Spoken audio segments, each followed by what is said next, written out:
तो हस्ते पुष्पाक्षतमादाय ओम सच्चिदानंदरूपाय विश्वोत्पत्त्यादिहेतवे तापत्रय विनाशाय श्रीकृष्णाय वयं नमः। ओम सर्वोपचारार्थे गन्धाक्षपुष्पाणि समर्पयामि बालगोपालाय नमः। ओम सर्वोपचारार्थे गन्धाक्षपुष्पाणि समर्पयामि राधाकृष्णाभ्यां नमः। ओम कस्तूरितिलकं ललाटपटले वक्षस्थले कौस्तुभं नासाग्रे वरमौक्तिकङ्करदले वेणुकरे कङ्कणं सर्वाङ्गे सुहृदचन्दनं कण्ठे च मुक्तावली गोपस्त्री परिवेष्टितो विजयते गोपालचूडामणि। ओम सर्वोपचारार्थे गन्धाक्षपुष्पं समर्पयामि श्रीमद्भागवत महापुराणपुरुषोत्तमाय नमः। ओम गुरुर्ब्रह्मा गुरुर्विष्णु गुरुर्देवो महेश्वरः गुरुः साक्षात् परब्रह्म तस्मै श्रीगुरुवे नमः। अखण्डमण्डलाकारं व्यापितं येन चराचरं तदपतं तदसितं येन तस्मै श्रीगुरुवे नमः। ओम सर्वोपचारार्थे गन्धाक्षपुष्पं समर्पयामि ओम व्यासदेवाय नमः। ओम सर्वोपचारार्थे गन्धाक्षपुष्पाणि समर्पयामि सुखदेवाय नमः।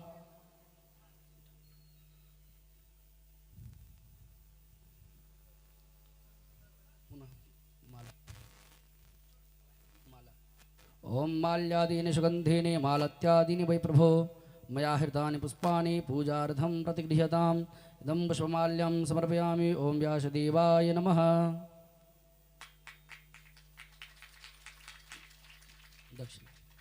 ओम हिरण्यगर्भः समर्थताग्रे भूतस्य जातः पतिरेक आसीत् सदाधार पृथ्वीं द्यामुतीमां कस्मैद्देवा हविखा विधेम शाद्गुण्यार्थे द्रवदक्षिणां समर्पयामि ओम व्यासदेवाय नमः।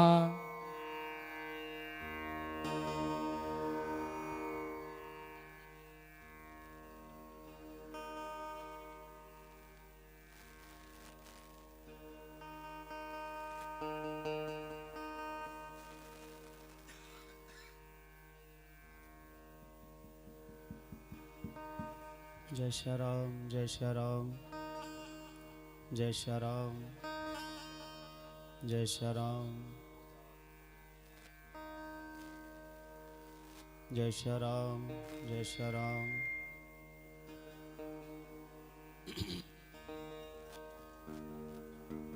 ओम नमो ब्रह्मण्यदेवाय गोब्रह्महिताय च जगद्धिताय कृष्णाय गोविन्दाय नमो नमः। आरार्तिक्यं प्रज्वलितम्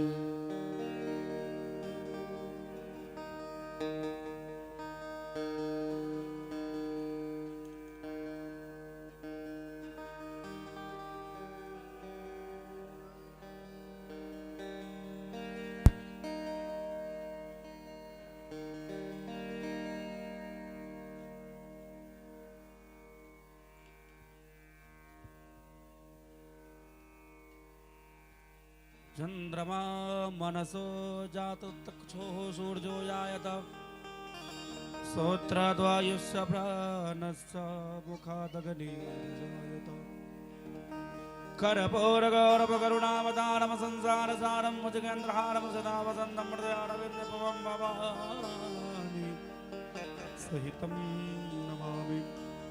सब गोटा अपना अपना स्थान पर खड़ा हो जाए। भागवत जी का आरती तो पुराण कथा की ओर। पापियों को पाप से पापियों को पाप से श्री भागवत भागवत श्री भागवत भगवान की है आरती। पापियों को पाप से है तारती।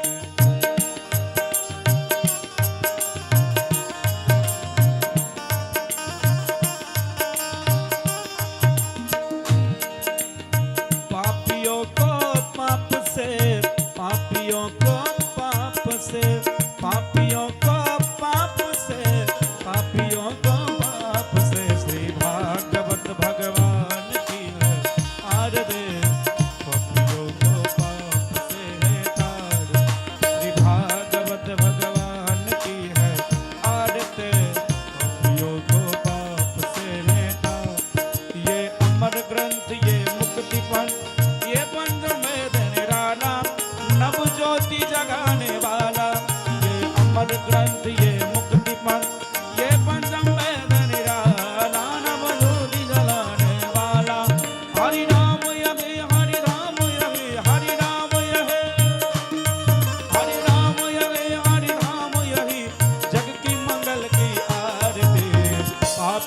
को पाप से है तारते, श्री भागवत भगवान की है आरती, पापियों को पाप से है तार। ये शांति गीत पावन पुण्य पापों को मिटाने वाला, हरिदास कराने वाला गीत पावन पुण्य पापों को मिटाने वाला, हरिदास कराने वाला। यहनी ये दुख हरनी ये सुख करनी ये दुख हरनी, श्री मधुसूदन की आरती, पापियों को पाप से है तारती, श्री भागवत भगवान की है आरती, पापियों को पाप से है तारती। ये मधुर बोल भवबंध को सन्मार्ग बताने वाला, बिगड़ी को बनाने वाला, ये मधुर बोल जगपंथ को सन्मार्ग बताने वाला, बिगड़ी को बनाने वाला। श्री राम घनश्याम यही श्री राम यही घनश्याम यही, मीरा के नटवर श्याम यही, राधा के गिरधर श्याम यही, प्रभु महिमा की आरती, पापियों को पाप से है तारती, श्री भागवत भगवान की है आरती, पापियों को पाप से है तारती। हरे कृष्णा कृष्ण कृष्ण हरे हरे, हरे राम राम राम हरे हरे, हरे कृष्णा कृष्ण कृष्ण हरे हरे, हरे राम राम हरे हरे, हरे कृष्णा कृष्ण कृष्ण हरे हरे, हरे राम राम हरे हरे। ओम नमः आराधिक्यमसरपयाम श्री भगवान नाम स्वरूपिण्य श्री भागवत महापुराण पुरुषोत्तमाय नमः। ओम आराधिक्यम गृहीत्वा अतः परम देवाभिवन्दनं तत् परमात्मा विरक्षितं, तत्पश्चात् हस्ते जलमादाय हस्तो प्रक्षालनं कुर्यात्, तदुपरि पुष्पाञ्जलिं कुर्यात्। त्वं जगयेन जगवन्तदेवास्तान् धर्मान् प्रमाण्यासन्नादिगणाकं महिमानः स्वच्छनत्रपूर्वे साध्या सन्ति देवाः। सेवन्दिकामुकुलचम्पकपाटलाब्धे पुण्णागजानिकलमिल्लणसारपुष्पे वेल्पप्रभार तुलसीदलमान्तरे पुष्पं पूजयामि जगते सुरमे प्रसीदो नानासुगन्धपुष्पाञ्जलिं मया दत्त्वा गृहाणा परमेश्वर। एष मंत्र पुष्पाञ्जलिं श्री भागवत महापुराण पुरुषोत्तमाय नमः। सब गोटा प्रेम से कहे राधे राधे राधे राधे। जय सिया राम जय सिया राम। नमो राघवाय। और दोसर पुष्प लो दोसर दीन श्री श्री 1008 मिथिला कुलभूषण गुरुदेव भगवान श्री मौनी बाबा का कृपा पात्र डॉक्टर वालव्य श्रवणदास जी महाराज जी का मुखार बिंदु से अपने सब गोटा आई को मधुराति मधुर कथा का रसपान करवा के तो बैसल छी। जे गोटा आय कथा में लो सब गोटा के बहुत बहुत धन्यवाद। जे गोटा आय कथा में अब उनको बहुत बहुत धन्यवाद। और जे गोटा नहीं अब उनका से विशेष आग्रह, एहन मौका हमारा लोगन के बारंबार नहीं मिलत, तय हेतु आबी और कथा रसपान को अपन जीवन के कृतार्थ जरूर करी। सोशल मीडिया के माध्यम से श्रवणदास जी महाराज यूट्यूब चैनल फेसबुक पेज के माध्यम से जे गोटा कथा के सुन पाबि रहल छी उनका बहुत बहुत धन्यवाद। राधे राधे साधुवाद। और आग्रह से सुंदर सुंदर कमेंट लाइक शेयर कर दी। जय सिया राम। आओ आय के कथा की ओर। श्री राधे श्रीमन नारायण।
जय श्री राम, जय श्री राम।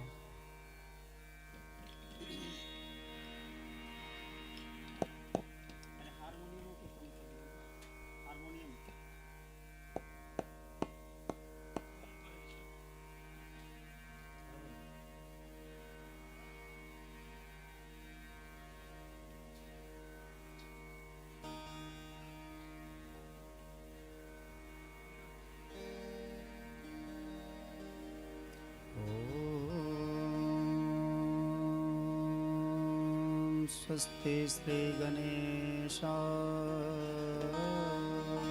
नमः।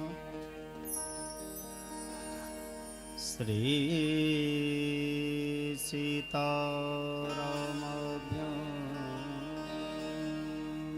नमः।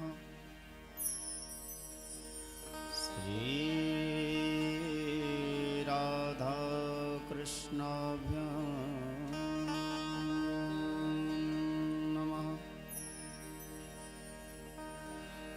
श्रीमद्भागवत महापुराण पुरुषोत्तमाय नमः। श्री संत वैष्णव सद्गुरो विप्रचरण कमलेभ्यो नमः।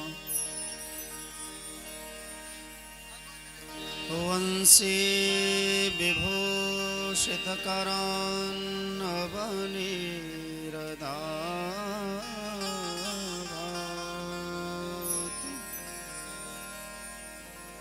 पीताम्बरादरुणबिम्बफलाधरोष्ठात् पूर्णेन्दुसुन्दरमुखादरविन्दनेत्रात् कृष्णात् परं किमपि तत्त्वमहं न जाने।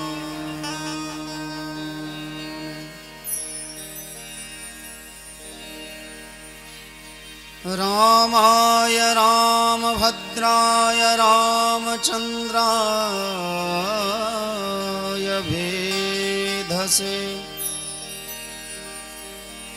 रघुनाथाय नाथाय सीताया पतये नमः। सीतानाथ समारंभां रामानन्दार्य मध्यमाम्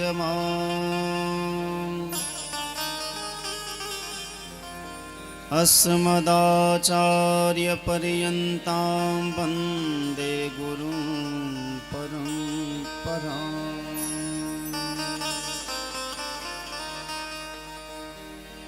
नारायणं नमस्कृत्य नरं चैव नरोत्तमम्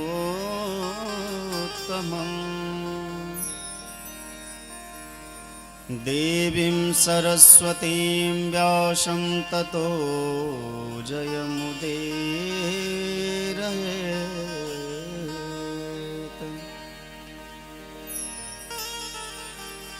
गङ्गातरङ्गरमणीयजटा कलापं गौरी निरन्तर विभूषितवामभागम्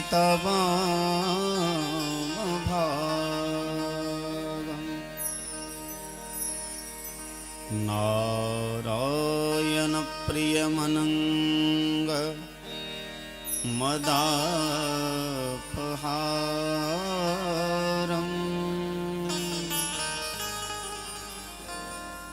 वाराणसीपुरपतिं भज विश्वनाथम्।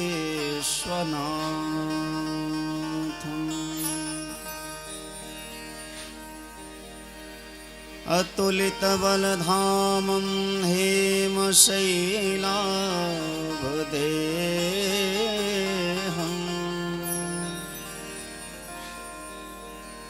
दनुजवनकृशानुं ज्ञानिनामग्रगण्यम्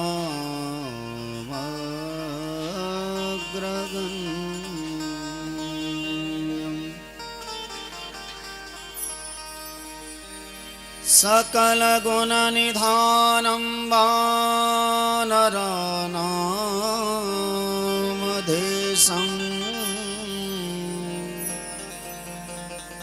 रघुपति प्रिय भक्तं वात जातं नमामि।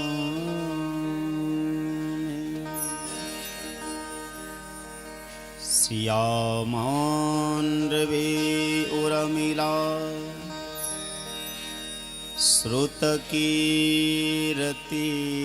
बरवाम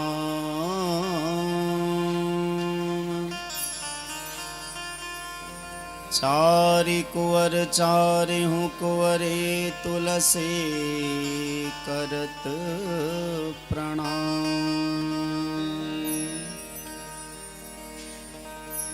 भगति भगत भगवंत गुरु चतुर्णाम बपु एक इनके पद वंदन किए नासहि विघ्न अनेक।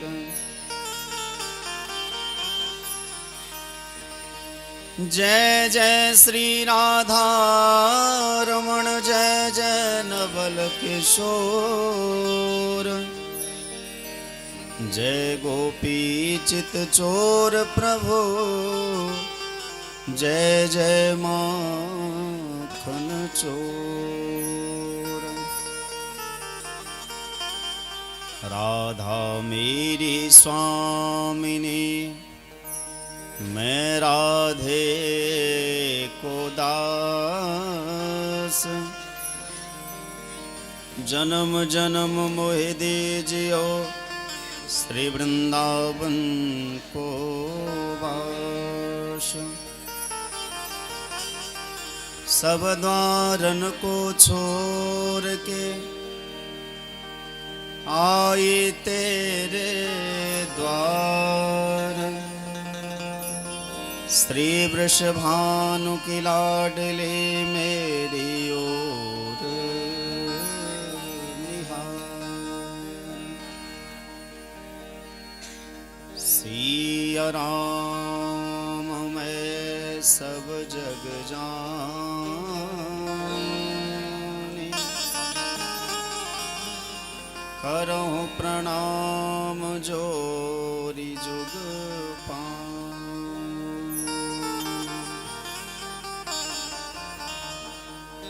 आए हनुमंत विराजे कथा करूं मति अनुसार।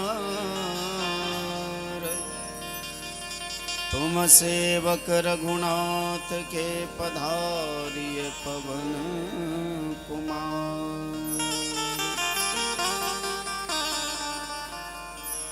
बोलिए श्री सीताराम भगवान की जय। श्री वृंदावन बिहारी लाल की जय। श्री सुखदेव व्यास देव भगवान की जय। श्री गौ माता गंगा माता की जय। श्री भक्ति तुलसी महारानी जय। श्री गौरी शंकर भगवान की जय। श्री हनुमान जी महाराज की जय। अपने अपने माता पिता के जय। अपने अपने गुरु गोविंद भगवान की जय। श्री मौनी बाबा की जय।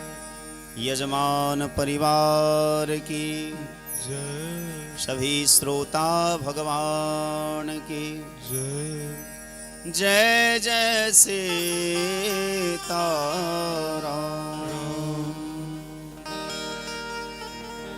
जय जय राधे श्याम। ओम नमः पार्वती पतये हर हर महादेव।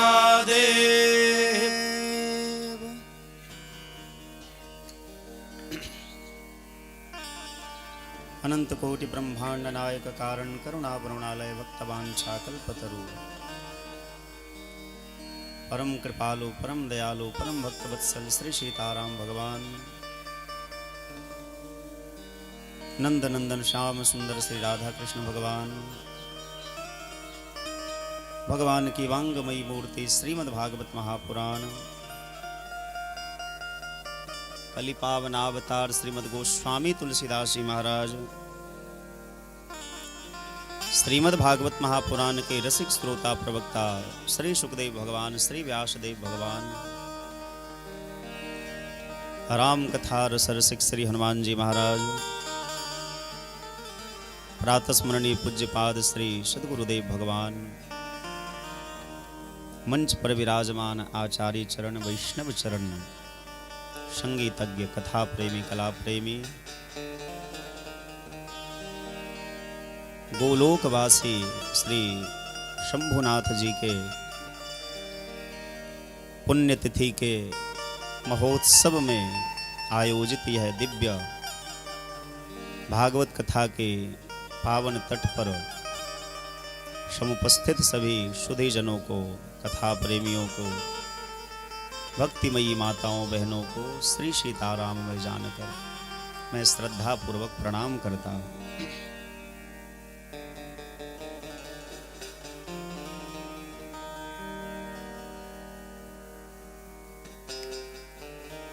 भगवान श्री सीताराम जी की अनंत कृपा करुणा के कारण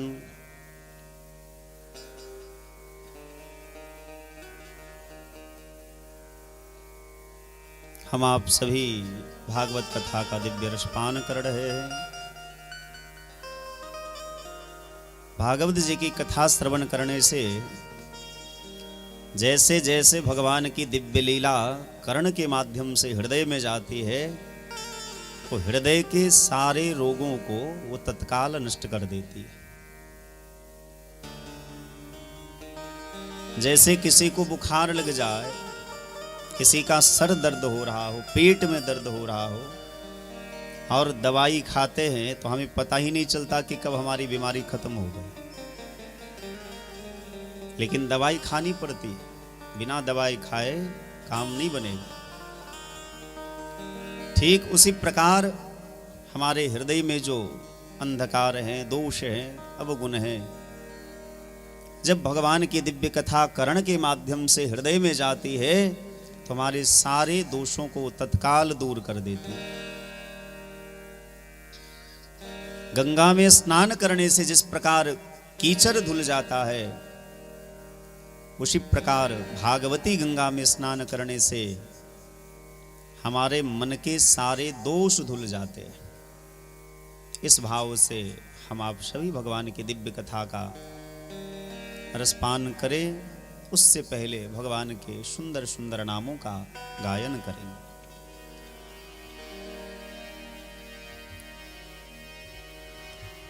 श्री राम जय राम जय जय राम, श्री राम जय राम जय जय, श्री राम जय राम जय जय राम, श्री राम जय राम जय जय, श्री राम जय राम जय जय राम, श्री राम जय राम जय जय राम,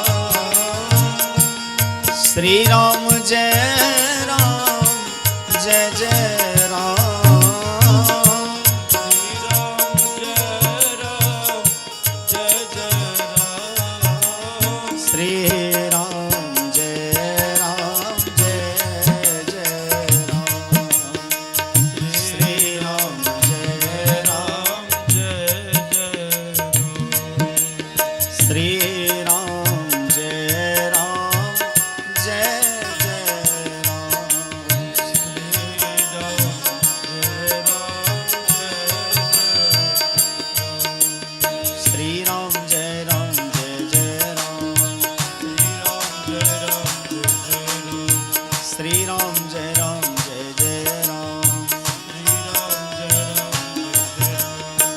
श्री राम जय राम जय जय राम श्री राम जय राम जय जय राम श्री राम जय राम जय जय राम श्री राम जय राम जय जय राम श्री राम जय राम जय जय राम श्री राम जय राम जय जय राम श्री राम जय राम जय जय राम श्री राम जय राम जय जय राम श्री राम जय राम जय जय राम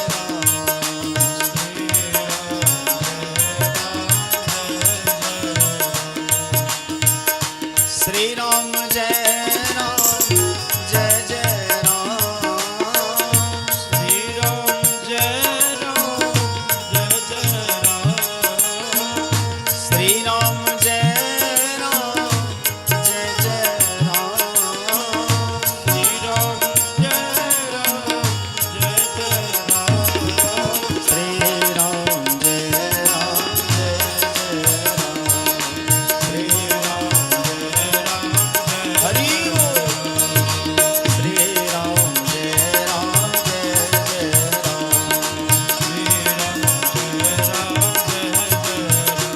हरे कृष्णा कृष्णा कृष्णा हरे हरे हरे राम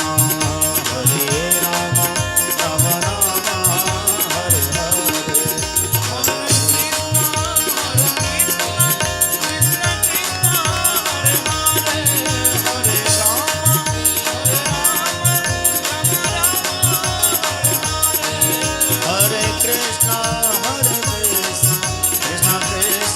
हरे हरे हरे राम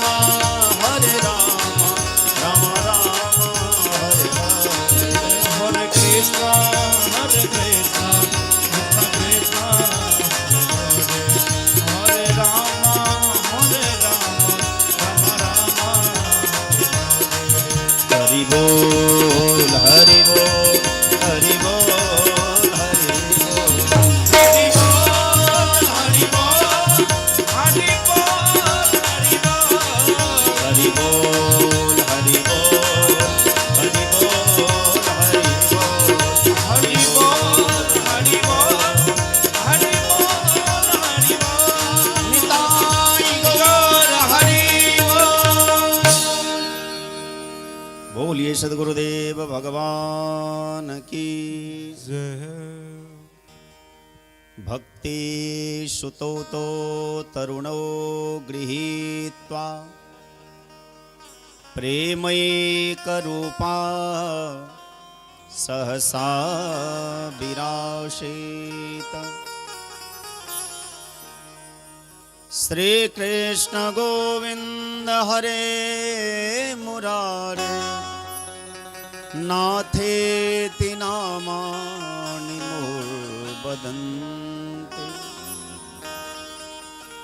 श्री सूत जी महाराज शौनकादि ऋषियों को कहते हैं, भक्ति सुतो तो तरुणो गृहीत्वा।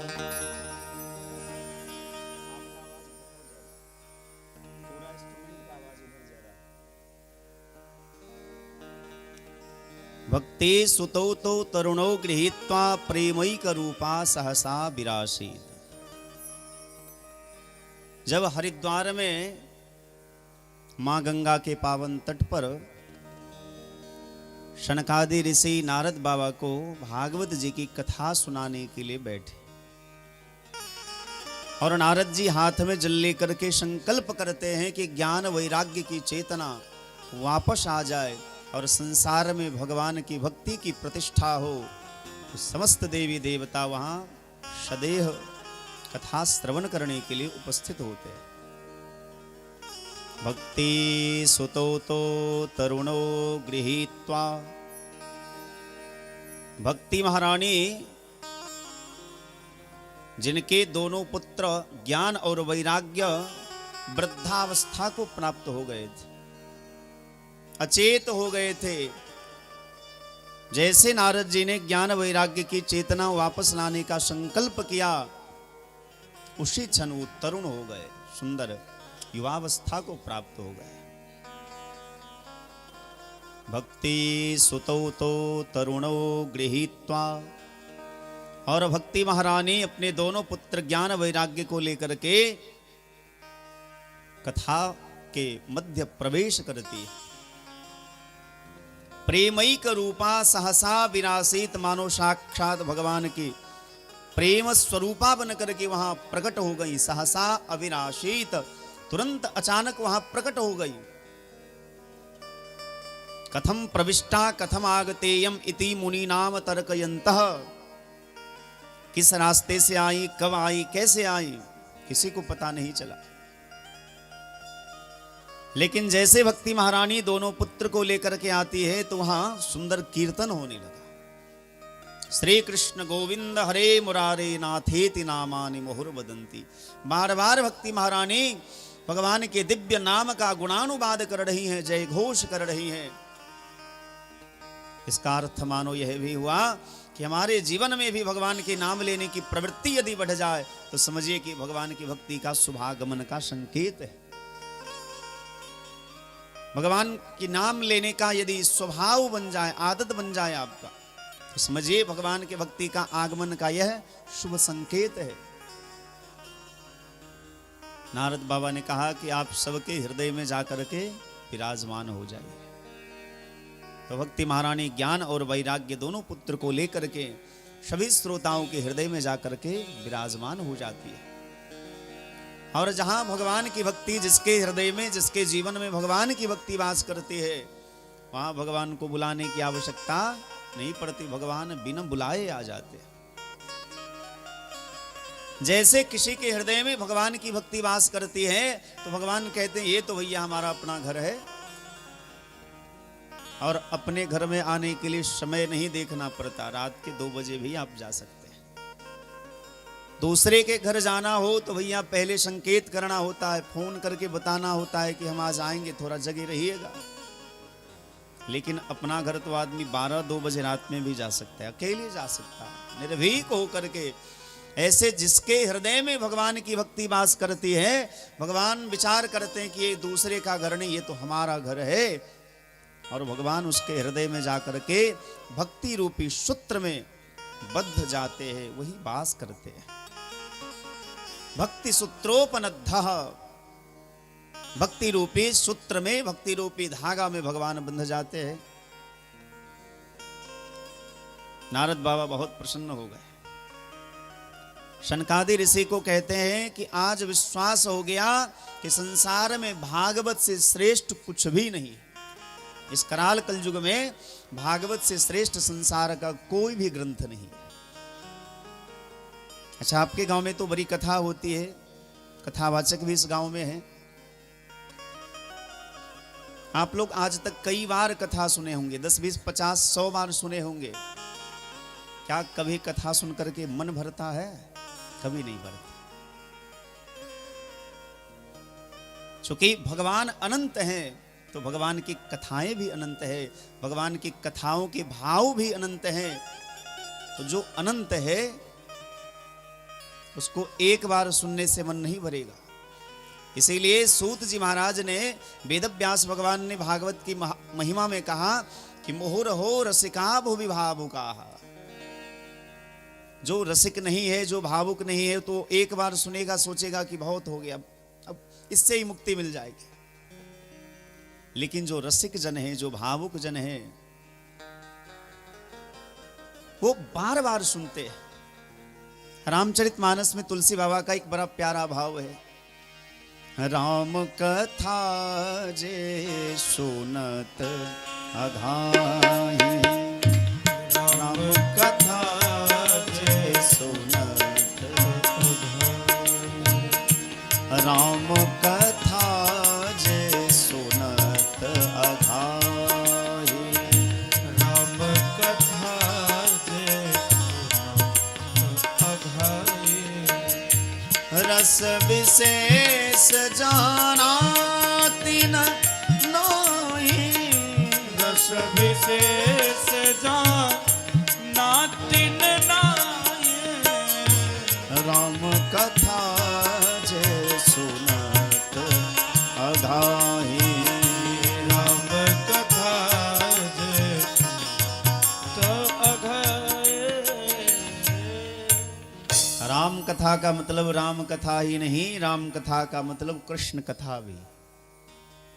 कथा सुन अघा जाता है तो समझिए उसने कथा सुनी ही नहीं। यदि कभी कभार कोई एक दो पैक पी ले, शराबी आप नहीं कहेंगे, हाँ ठीक है कभी कभार पी लिया ठीक है। असली शराबी कौन है? जो रोज पीता है, और तब तक पीता है जब तक देह में होश है।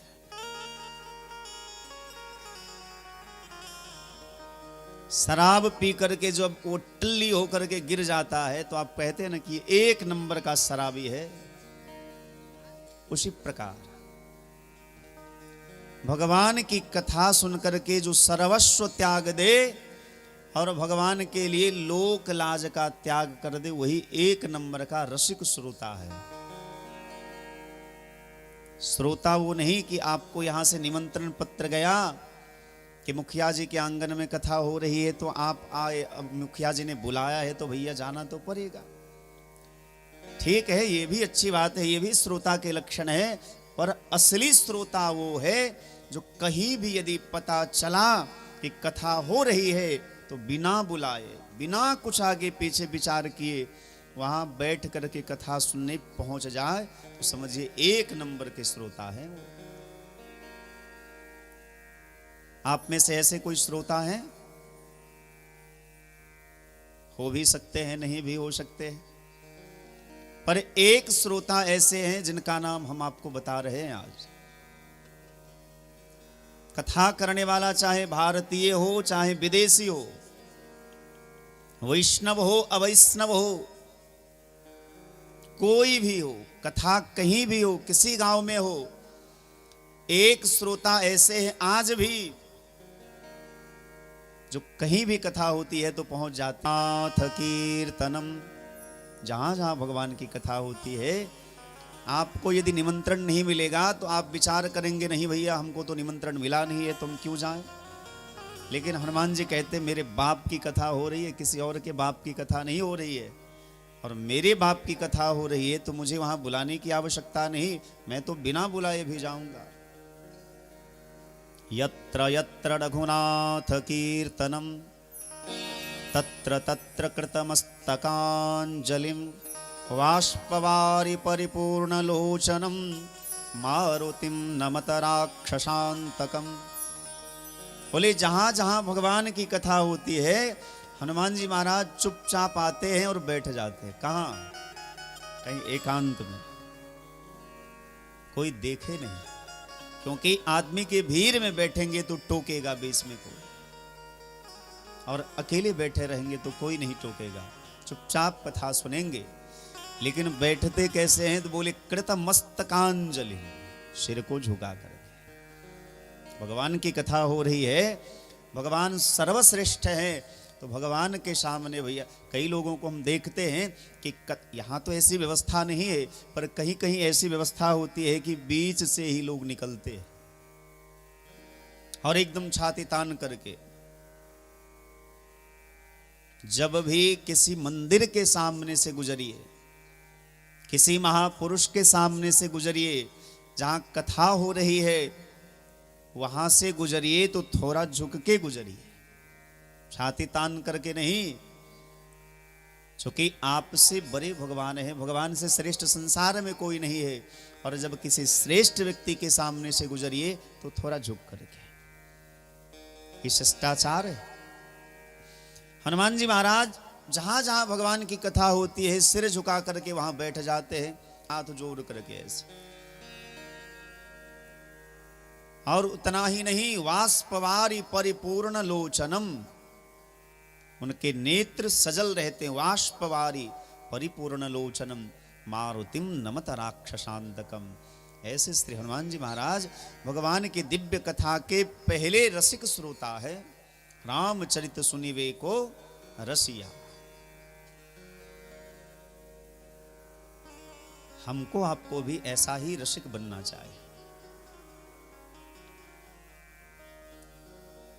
नारद बाबा ने सनकादि ऋषियों से पूछा कि जहां भागवत जी की कथा होती है वहां ज्ञान भक्ति वैराग्य का शुभागमन तो होता ही है, लेकिन क्या पापियों का भी उद्धार होता है? पापियों के पापों का भी नाश होता है क्या? और यदि पापियों के पापों का नाश होता है तो के विशुद्धयन्ति वदन्तु मह्यम। भगवान की कथा सुनकर के कौन कौन पवित्र हुए हैं, कृपा करके हमको बताइए।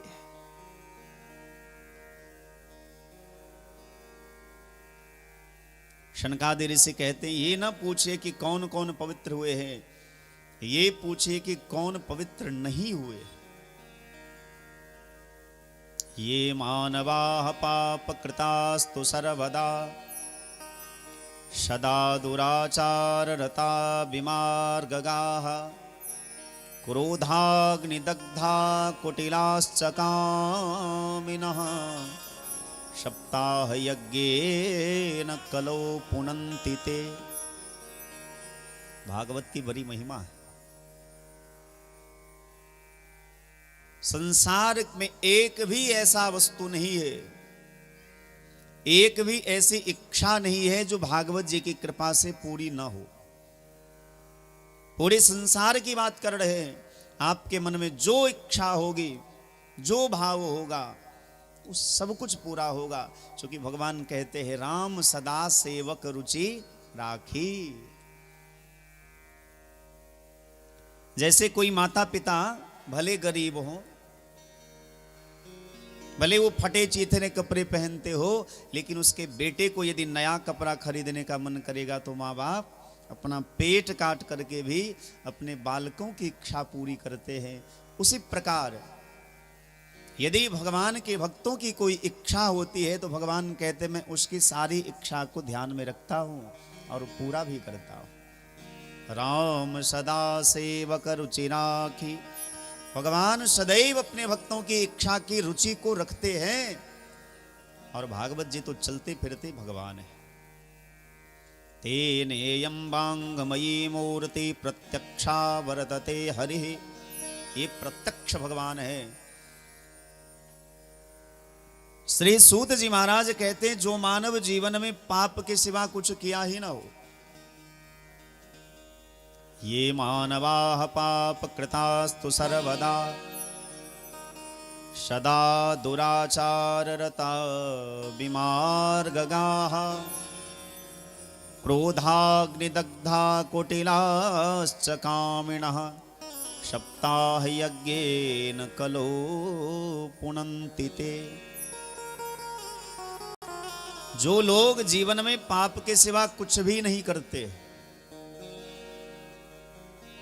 हम लोग तो फिर भी 2, 4, 10, 5 बार भगवान का नाम ले लेते हैं भैया। किसी भूखे को खिला देते हैं, किसी प्यासे को पानी पिला देते हैं, थोड़ा बहुत तीर्थ व्रत भी कर लेते हैं। लेकिन सूत जी महाराज कहते हैं जो जीवन में ना तीर्थ व्रत किया हो, न नाम जप किया हो, न यज्ञ किया हो, न कथा सुने हो, ऐसा पापी व्यक्ति भी, जो सदैव वेद के विरुद्ध आचरण करने वाले हो, वह भी यदि एक बार भागवत जी की कथा श्रद्धा पूर्वक सुन ले तो कलौ पुनन्ति ते सप्ताह यज्ञेन। सप्ताह भागवत की कृपा से वो पवित्र हो जाता है। और भगवान का वास कहाँ होता है? पवित्रता में। जिसका हृदय पवित्र होगा भगवान उसी के हृदय में रहेंगे। ऊपर से चाहे भैया जितने फेस वॉश लगा लो, पाउडर क्रीम लगा लो, ये बनावटी पना जो चेहरा है ये तो 4 घंटे के बाद चमक चली जाएगी। लेकिन यदि ये पवित्र होगा, ऊपर से चाहे आप काले भी होंगे तो भगवान आपके हृदय में बैठेंगे। एक संत का बड़ा प्यारा भाव है, तूने आंगन नहीं बुहारा कैसे आएंगे भगवान। तूने आंगन नहीं बुहारा कैसे आएंगे भगवान। चंचल मन को नहीं सुधारा, कैसे आएंगे भगवान। चंचल मन को नहीं सुधारा, कैसे आएंगे भगवान। कैसे आएंगे भगवान, कैसे आएंगे भगवान। कैसे आएंगे भगवान, कैसे आएंगे भगवान। तूने आंगन नहीं बुहारा, कैसे आएंगे भगवान। तूने आंगन नहीं तुम्हारा, कैसे आएंगे। जय हो।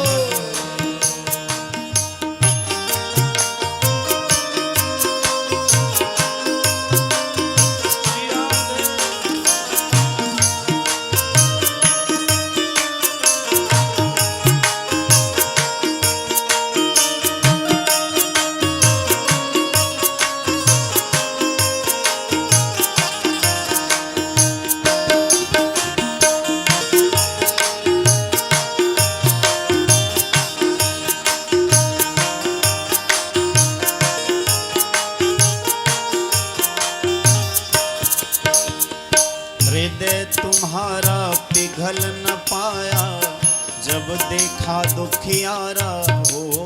हृदय तुम्हारा पिघल ना पाया,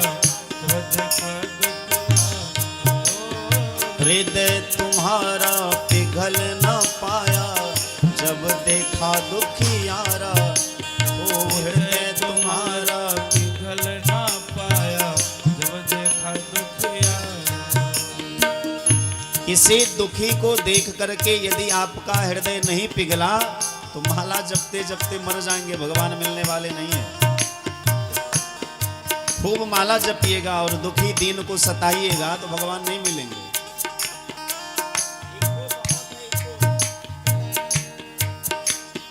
हृदय तुम्हारा पिघल न पाया, जब देखा दुखियारा हो। हृदय तुम्हारा पिघल न पाया, जब देखा दुखिया। इसी राह भूले ने तुमसे पाया नहीं सहारा हो। किसी राह भोले ने तुमसे पाया नहीं सहारा। किसी राह भूले ने तुमसे पाया नहीं सहारा हो। किसी राह भोले ने तुमसे पाया नहीं सहारा। सूखी है करुणा की धार, कैसे आएंगे भगवान। तूने आंगन नहीं बुहारा, कैसे आएंगे भगवान। तूने आंगन नहीं बुहारा, कैसे आएंगे भगवान। तूने आंगन नहीं बुहारा, कैसे आएंगे भगवान। अंदर के पट खोल देख लो, ईश्वर पास मिलेगा। अंदर के पट खोल देख लो, ईश्वर पास मिलेगा। अंदर के पट खोल देख लो, ईश्वर पास मिलेगा।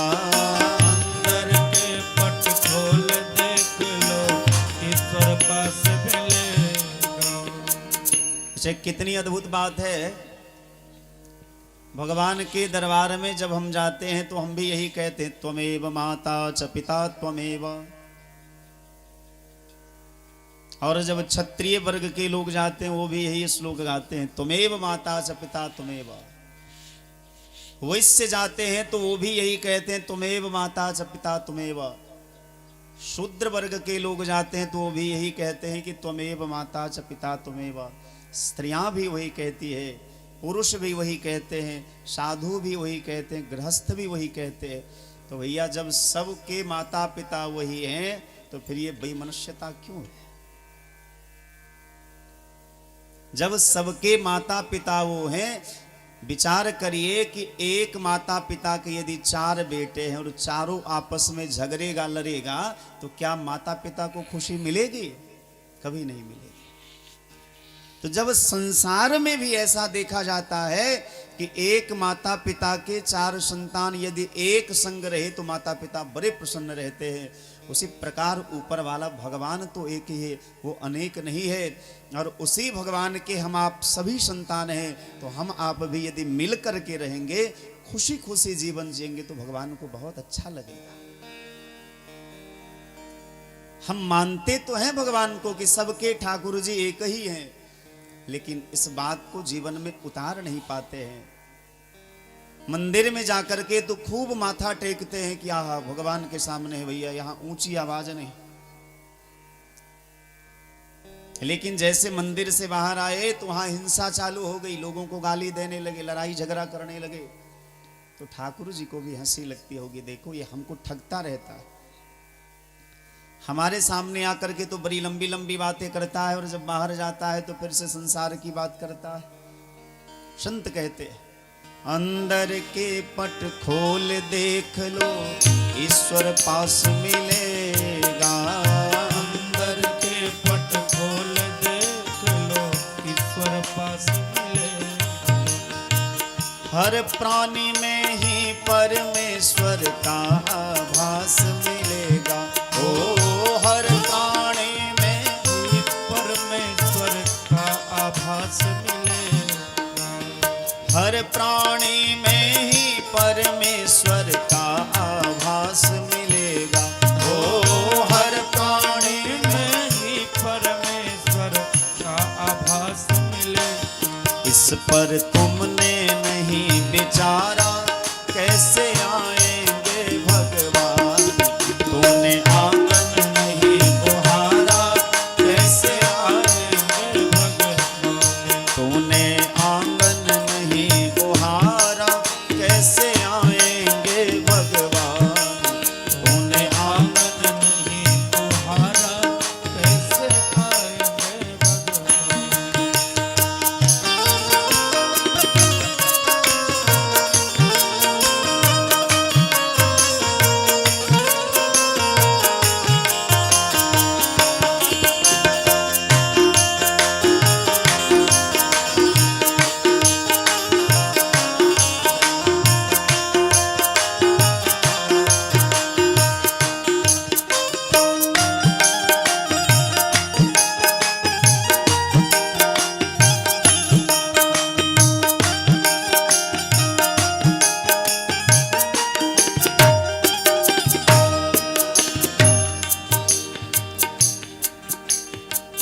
निर्मल मन हो तो रघुनायक सबरी के घर जाते। निर्मल मन हो तो रघुनायक सबरी के घर जाते। निर्मल मन हो तो रघुनायक सबरी के घर जाते।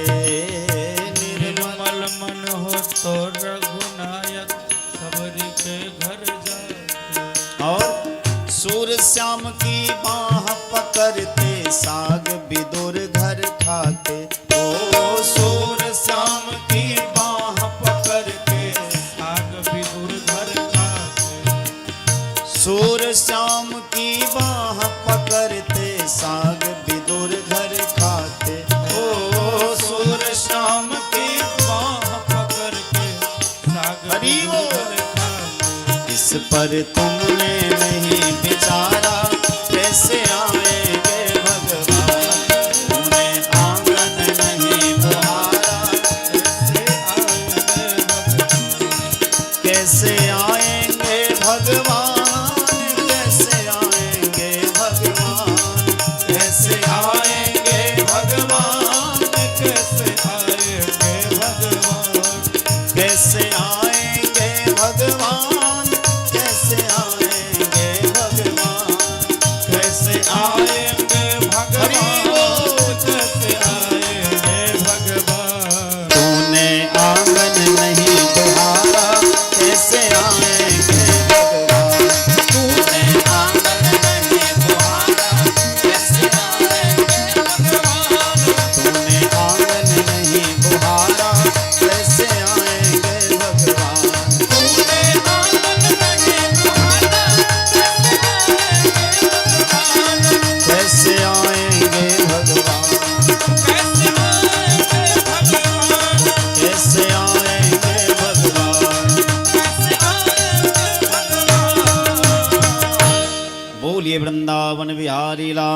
लाल की। सूत जी महाराज कहते हैं कि ये मानवाह पाप कृतास्तु सर्वदा,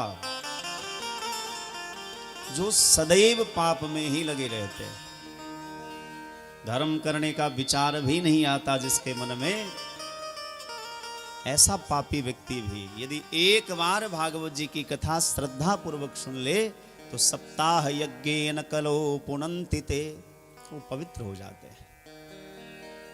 5 प्रकार के महापाप हैं। स्वर्ण का चोरी करना, सोना चुराना, ये पहला महापाप है। मदिरा पान करना, शराब पीना, ये दूसरा महापाप है। गुरु पत्नी को कुदृष्टि से देखना, ये तीसरा महापाप है। और किसी ब्राह्मण की हत्या करना, ये चौथा महापाप है। और इन चारों पापियों के संग देने वाले 5वें महापापी कहलाते हैं। शराब पीना जितना बड़ा गुनाह है, शराबियों के संग उठना बैठना भी उतना बड़ा ही गुनाह है। उसका संग देना भी गुनाह है। आप किसी की हत्या नहीं किए, लेकिन आपने सारी योजना बनाई, तो आप भी हत्यारे ही हुए। ऐसे 5 महापाप करने वाले जीव भी, जिसका हृदय एकदम छल कपट से भरा हुआ है, पंचोग्र पापाश्चल छद्मकारिणः क्रूराः पिशाचा इव निर्दयाश्च ये दाम्भिका मत्सरिणोऽपि हिंसकाः सप्ताह यज्ञेन कलो पुनन्ति ते। बोले 5 प्रकार के महापाप करने वाले व्यक्ति भी यदि एक बार भागवत जी की कथा प्रेम से सुन ले तो सप्ताह यज्ञेन कलो पुनन्ति ते, वो पवित्र हो जाता है।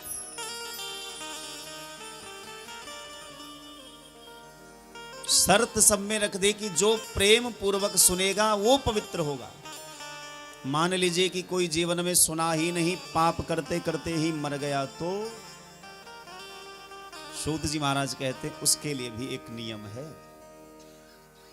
यदि पाप करते करते उस पापी की मृत्यु हो जाए और अपने पाप के कारण वो प्रेत की योनि में चला जाए, भूत बन जाए,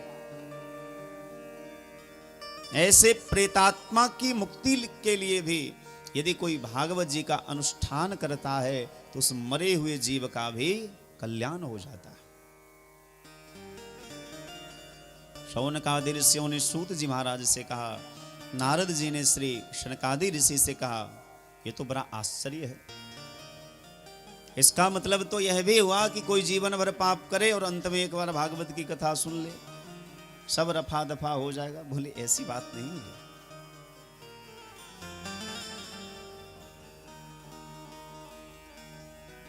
यदि शास्त्र में कहीं छूट है तो इसका मतलब यह नहीं कि हमें वो करना है। यदि डॉक्टर साहब ने कह दिया कि आपको डायबिटीज है, आप चावल नहीं खा सकते,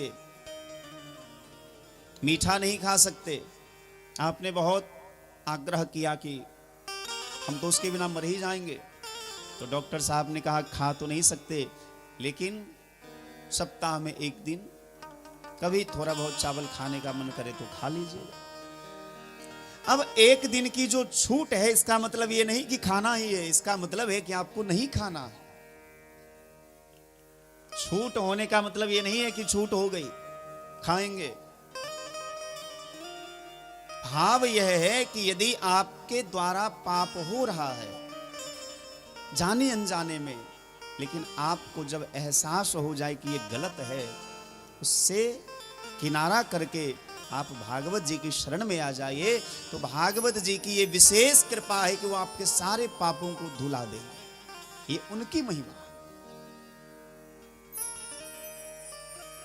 श्री शनकादि ऋषि कहते हैं एक उत्तम नगर था दक्षिण भारत में।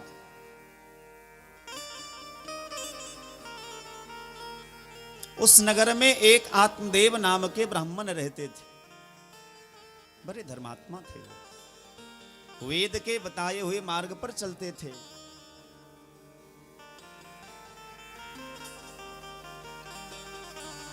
बड़े सदाचारी थे, धर्मात्मा थे, भगवान का भजन कीर्तन करते थे। लेकिन भैया जो प्रारब्ध होता है उसको कौन टालेगा। पत्नी जो हुई उनकी एक नंबर की पापिनी।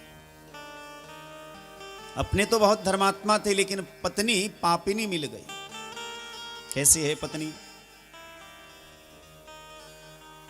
लोक वार्ता रता क्रोरा प्रायसो बहुजल्पिका सूरा च गृह कृत्येषु कृपणा कलह प्रिया। पंडित जी की पत्नी कैसी है? बोले लोक वार्ता रता क्रूरा, संसार की चर्चा करने में एक नंबर की है, माहिर है, खूब बात करती है। संसार की चर्चा करिएगा तो खूब करती है, भगवत चर्चा करिएगा तो नींद आने लगती है। कई लोग ऐसे हैं ना। और कौन कौन है तो उंगली पर हम गिना भी देंगे कि यहां भी कौन कौन सोते हैं।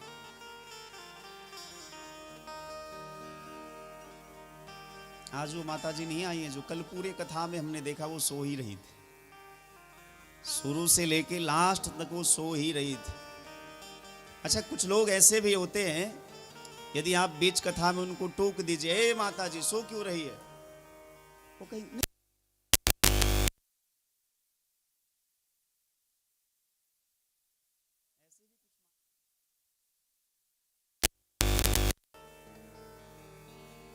और माताओं के पास एक बहुत बड़ी सुविधा है, वो घूंघट डाल के बैठती है, अब घूंघट के नीचे वो सो रही है कि जग रही है, कौन देखे।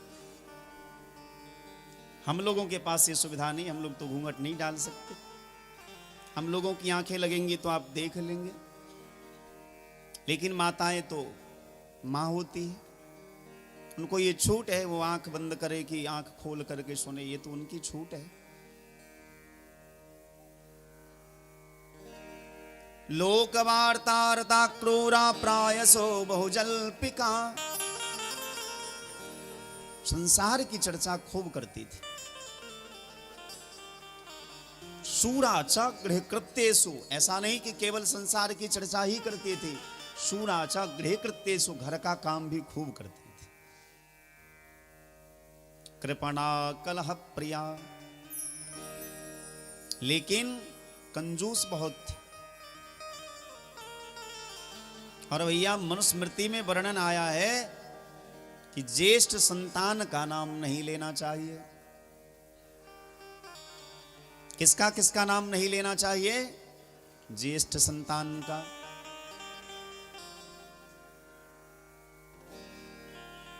पति का नाम नहीं लेना चाहिए, पत्नी का नाम नहीं लेना चाहिए, गुरु जी का नाम नहीं लेना चाहिए, और कंजूस व्यक्ति का भी नाम नहीं लेना चाहिए।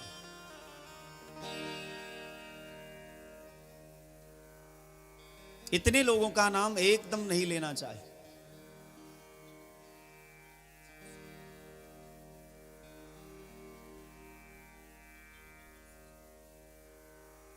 कृपणा कलह प्रिया, धुंधली जो थी झगड़ालू बहुत थी, बहुत झगड़ती थी। समाज गांव में भी कुछ माताएं ऐसी होती है जो पूरी मोहल्ला को हिला करके रखती हैं। उनके डर से सब डरते हैं, किसी का साहस नहीं होता उससे मुंह लगाने की।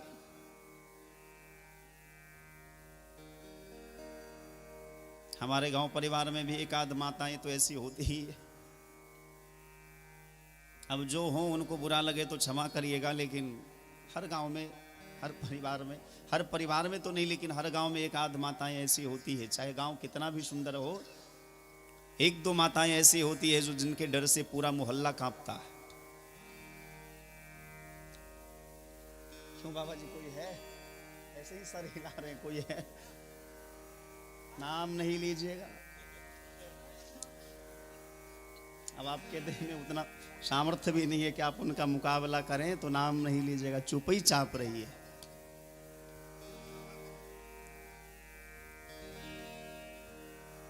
कृपणा कलह प्रिया बरी।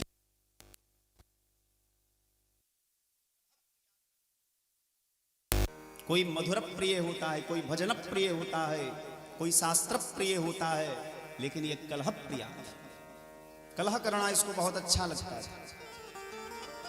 विवाह हुए, विवाह के, और यदि कोई नहीं मिलता था तो पति से ही खूब झगड़ती थी।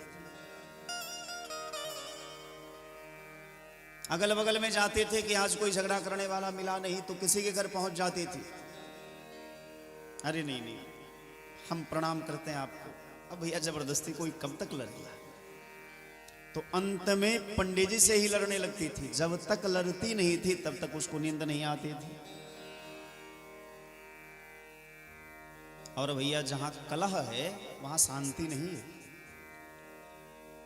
जहां कलह है, झगड़ा है, वहां शांति नहीं मिलती है। इसलिए जितना ज्यादा से ज्यादा हो सके कलह से, झगड़ा से बचना चाहिए। यदि आप किसी का पैर पकड़ ले और वो झगड़ा करना छोड़ दे तो भैया पैर पकड़ लीजिए, झगड़ा में नहीं पड़िए। हाँ, कोई सिर पे आकर के नाचेगा तब तो झगड़ना ही पड़ता है, लेकिन प्रयास करिए जितना आप टाल सकते हैं टालते रहिए, टालते रहिए।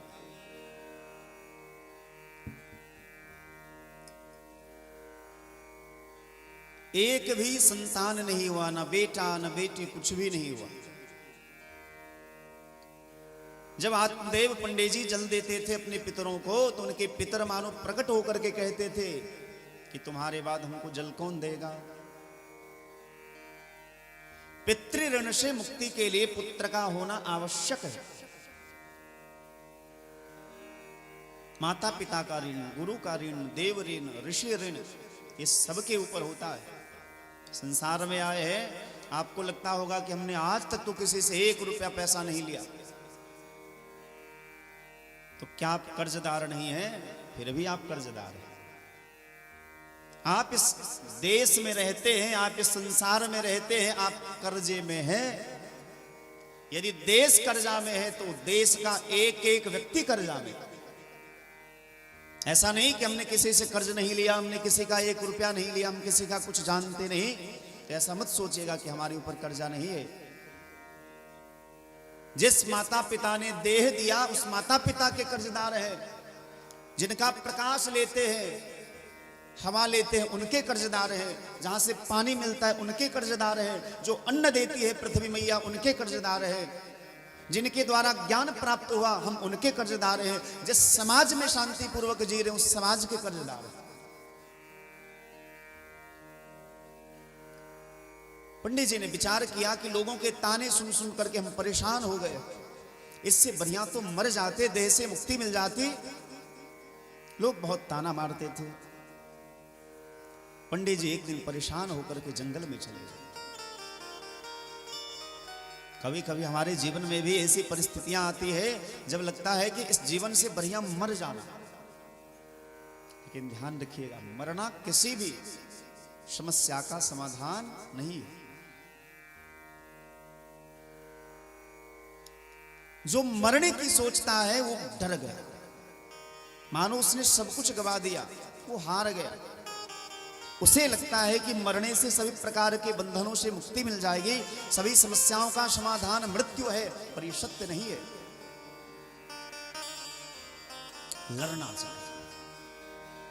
और यदि कोई 2-4 बार हार जाता है, इसका मतलब ये नहीं कि वो जिंदगी भर हारता ही रहे।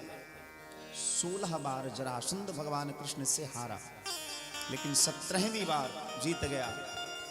उसने लड़ना नहीं छोड़ा। उसी प्रकार जीवन में यदि सफलता नहीं मिलती है किसी क्षेत्र में, इसका मतलब ये नहीं कि हम प्रयास करना ही छोड़ें। प्रयास करते रहना चाहिए। जीवन के अंतिम पड़ाव तक, अंतिम क्षण तक प्रयास करना चाहिए। पंडित जी जंगल में चले गए, रोते रोते भटक रहे हैं पूरे जंगल में, इधर से उधर भटक रहे हैं, थक गए, भूख प्यास लगी, एक सरोवर के तट पर जाकर के बैठ गए और आंसू बहाने लगे। चूंकि संसार में उनका कोई सुनने वाला नहीं था। एक महात्मा उसी रास्ते से जा रहे थे। महात्मा ने देखा कि एकांत में एक सरोवर के तट पर एक ब्राह्मण बैठ करके रो रहा। महात्मा गए और पूछने लगे, कथम रोदिस विप्रत्वम काते चिंता बलीयसे बदत्वम सत्वरम मह्यम स्वस्य दुःखस्य कारणम। पंडित जी, आप देखने से तो पढ़े लिखे लगते हैं, समझदार लगते हैं, रो क्यों रहे? रोता तो अज्ञानी व्यक्ति है, ज्ञानी व्यक्ति नहीं रोता। आप रो क्यों रहे? पंडित जी ने देखा महात्मा पूछ रहे हैं, चरणों में तुरंत प्रणाम करके कहते हैं, बाबा बस ऐसे रोना आ गया। आप महात्माओं की दया से संसार में हमारी प्रतिष्ठा है, सब कुछ है। जहां तक मुझे स्मरण है, मैंने जानबूझ करके कोई पाप नहीं किया, मैंने किसी को सताया नहीं, कभी किसी जीव की हत्या नहीं की, कभी किसी के प्रति हमने अहित नहीं सोचा। हम दुखी इसलिए हैं क्योंकि हमारे पास बेटा नहीं है। महात्मा ठहाका मार करके हंसने लगे, पंडित जी आप तो समझदार जैसी बात कर रहे हैं, पढ़े लिखे लोग लग रहे हैं, लेकिन ये आपको किसने बता दिया कि बेटा ना होने से रोना चाहिए? बेटा लेकर के क्या करिएगा? पंडित जी ने कहा कि पुत्र होने से ही सदगति मिलती है। अपुत्रस्य गतिर्नास्ति स्वर्गे नैव च नैव च। शास्त्र में लिखा है कि जिसको पुत्र नहीं होता है उसको गति नहीं मिलती है, मुक्ति नहीं मिलती है। महात्मा ने कहा कि ऐसा पाठ आपको किसने पढ़ाया? यदि बेटा न होने से मुक्ति नहीं मिलती तो संसार के जितने विरक्त महात्मा हैं, साधु हैं, उन्हीं को सदगति नहीं मिलेगी। उनका तो अपना कोई बेटा नहीं होता। तब तो फिर सूरदास, कबीरदास, मीराबाई, तुलसी बाबा, बड़े बड़े जो सिद्ध कोटि के महात्मा हुए हैं, उनको मुक्ति नहीं मिलनी चाहिए। किसने कहा पंडित जी आपको कि बेटा होने से मुक्ति मिल जाती है? एक महात्मा तो इतना तक कह रहे हैं, जाही मार्ग मोत है ताही मार्ग पोत, भजन करे तो पूत है ना तो समझो मूत। मूत्र द्वार से ही भैया हम जीव का जन्म होता है। जाही मार्ग मूत है ताही मार्ग पूत, भजन करे तो पूत है ना तो समझो मूत। महात्मा का भाव है कि मूत्र द्वार से ही हम संसार में आते हैं। तो भैया इसका जीवन का अर्थ क्या है? क्या विषय भोग में हमारा जीवन बीत गया, हमारा जीवन सफल हो गया? खूब बढ़िया घर बना लिए, गाड़ी खरीद लिए, मकान दुकान हो गया, जमीन जायदाद हो गई, 10-5 लाख रुपया हो गया, बेटा को पढ़ा करके बढ़िया अफसर बना दिए, हमारा जीवन पूरा हो गया? ये तो कोई भी कर सकता है। बोले सुत दारा और लक्ष्मी पापी के भी हो। घर बहुत बढ़िया हो जाना ये आपकी सफलता नहीं है।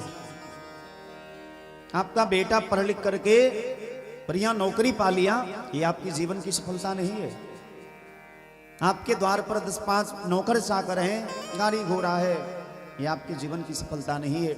ये तो आपके पूर्व जन्म में जो आपने कर्म किया उस प्रारब्ध के अनुसार आपको मिला।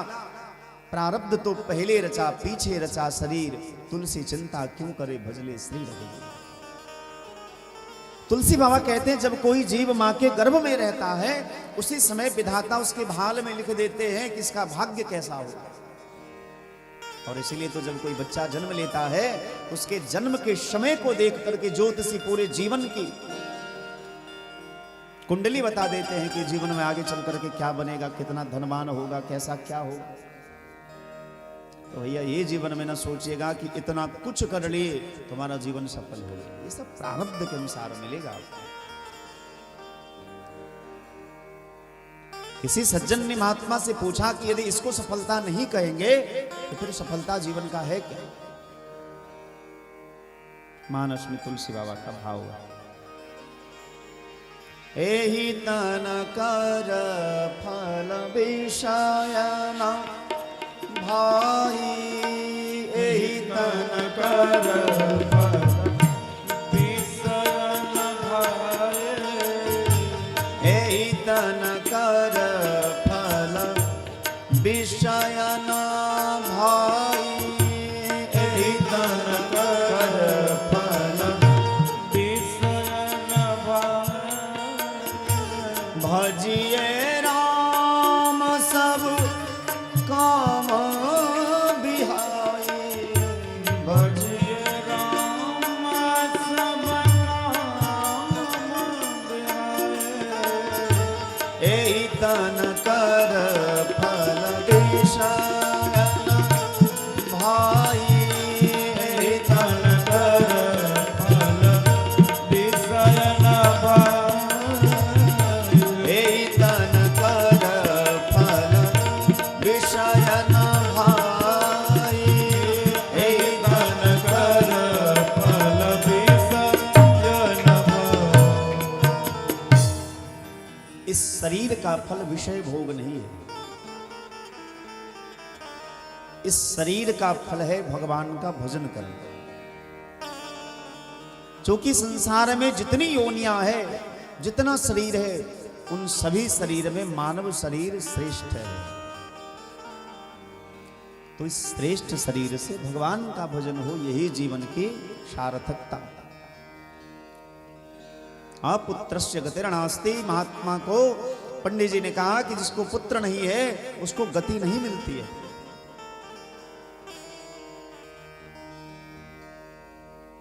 महात्मा ने कहा बताओ पंडित जी बेटा लेकर के क्या करोगे? बोले महाराज जीवन में सुख आएगा। अच्छा तो क्या बेटा होने से सुख मिलता है? पंडित जी अज्ञानी की तरह बात न करिए। न चेन्द्रस्य सुखम किंचिन्न सुखम चक्रवर्तिनः, सुखमस्ते विरक्तस्य मुनिरेकांत जीविनः। महात्मा ने कहा कि इस संसार में सुखी केवल विरक्त महात्मा है। महात्मा में भी वही महात्मा सुखी है जो एकांत से भी है। संसार के मध्य जो रहेगा उसको बड़ा झंझट है। सुखमस्ते विरक्तस्य मुनिरेकांत जीविनः। पंडित जी संसार में न इंद्र सुखी है, न ब्रह्मा सुखी है, न विष्णु सुखी है, न शिव सुखी है, न बड़े बड़े राजा महाराजा सुखी है। फिर सुखी कौन है? एक गरीब व्यक्ति से पूछे कि आप सुखी हैं तो कहेंगे नहीं। जो धनवान है, जिसके पास नौकर चाकर गाड़ी घोड़ा जमीन जायदाद है, वो सुखी।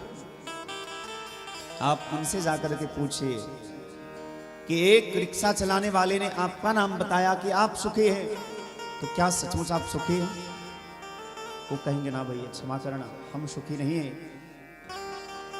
बड़े बड़े नेता जो हैं, बड़े बड़े मंत्री जो हैं, पदाधिकारी जो हैं, वो सुखी। उन मंत्रियों से, नेताओं से, पदाधिकारियों से जाकर के पूछे कि अमुक व्यक्ति ने आपके बारे में बताया कि आप सुखी हैं, क्या सचमुच आप सुखी हैं? वो कहेगा ना भाई क्षमा करना, हम तो एक एक करके अपने 5 वर्ष इसी में बिता देते हैं कि अगले 5 वर्ष फिर कैसे जीतेंगे। उनको तो समय ही नहीं मिलता स्वयं के बारे में सोचने। उन्होंने कहा कि जो हमसे बड़े हैं वो सुखी है, जो पूरे देश के मालिक हैं, शायद प्रधानमंत्री राष्ट्रपति सुखी हो। उनसे जाकर के पूछे आप सुखी हैं? सत्य कह रहा हूं, वो भी कहेंगे कि हम सुखी नहीं हैं। वो कहेंगे ऊपर वाले सुखी है। ऊपर वाले से जाकर के पूछे कि क्या आप सुखी हैं? वो कहेंगे ना भैया हम भी सुखी नहीं। वो किसी और का नाम कहेंगे, वो किसी और का नाम कहेंगे। इस प्रकार संसार में आपको अंत में पता चलेगा कि कोई सुखी है ही नहीं। क्योंकि भैया जो पराधीन है वो सुखी नहीं है। पराधीन सुख सपने हो ना ही, जो पराधीन है वो सुखी नहीं हो सकता। और सब जीव, सभी देवी देवता काल के अधीन है, इसलिए हम सुखी नहीं हैं।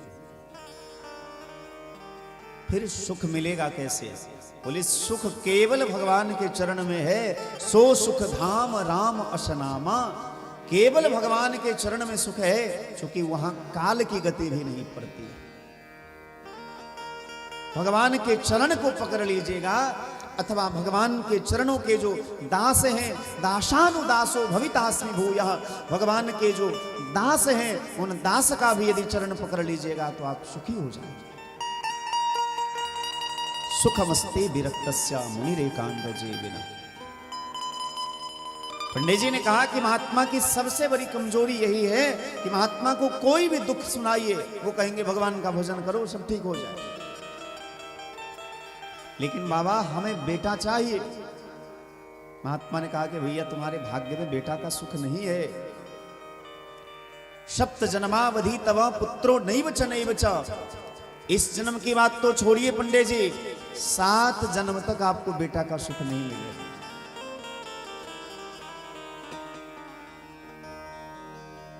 पंडित जी महात्मा के चरण में सिर पटक पटक के रोने लगे। और पंडित जी ने कहा कि मैं अभी इसी क्षण आपके चरण में सिर पटक पटक के मर जाऊंगा और आपको ब्रह्महत्या का पाप लगेगा,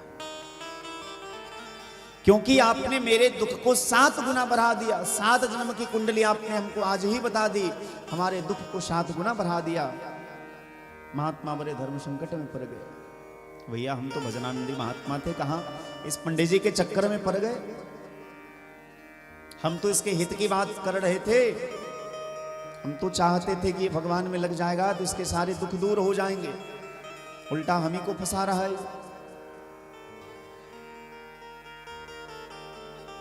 महात्मा ने कहा हे भैया तुम मरना धरना छोड़ो, रोना छोड़ो, चाहते क्या हो ये बताओ। पंडित जी ने कहा कि केवल बेटा दे दूं। महात्मा ने कहा कि जब तुम्हारे भाग्य में पुत्र का सुख नहीं लिखा है तो मैं कहां से बेटा दूं। पंडित जी ने कहा कि मैं इतना तो जानता हूं कि जो न करे लकीर सो करे फकीर। बाबा मैं मानता हूं कि हमारे भाग्य में पुत्र का सुख नहीं है, लेकिन यदि आपकी कृपा हो जाएगी तो बेटा का भी सुख मिल जाएगा। महात्मा ने तुरंत भगवान का ध्यान करके एक फल निकाल करके पंडित जी के हाथ में दिया और कहा जाओ अपनी पत्नी को खिला देना, भगवान की कृपा होगी तो सुंदर पुत्र का जन्म होगा।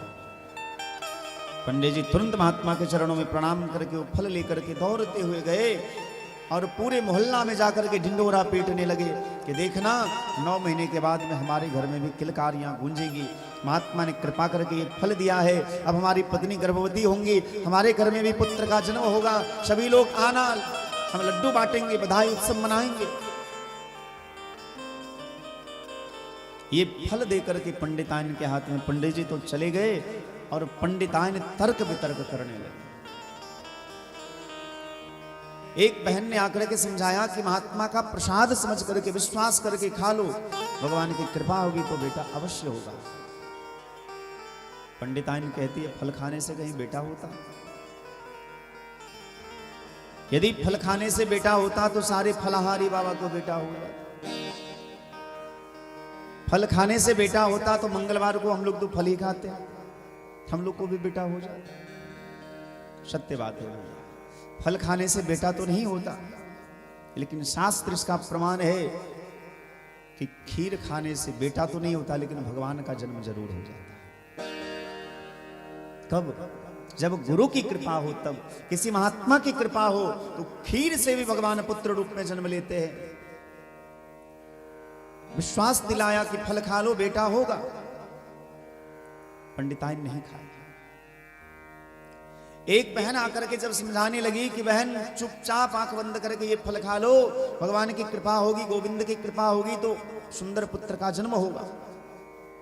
धुंधली कहने लगी कि मान लो मैंने तुम्हारी बात मान भी ली और मैंने फल खा भी लिया, मैं गर्भवती हो जाऊंगी। हमने सुना है बहन कि गर्भवती स्त्री के पेट बड़े हो जाते हैं, पैर भारी हो जाता है।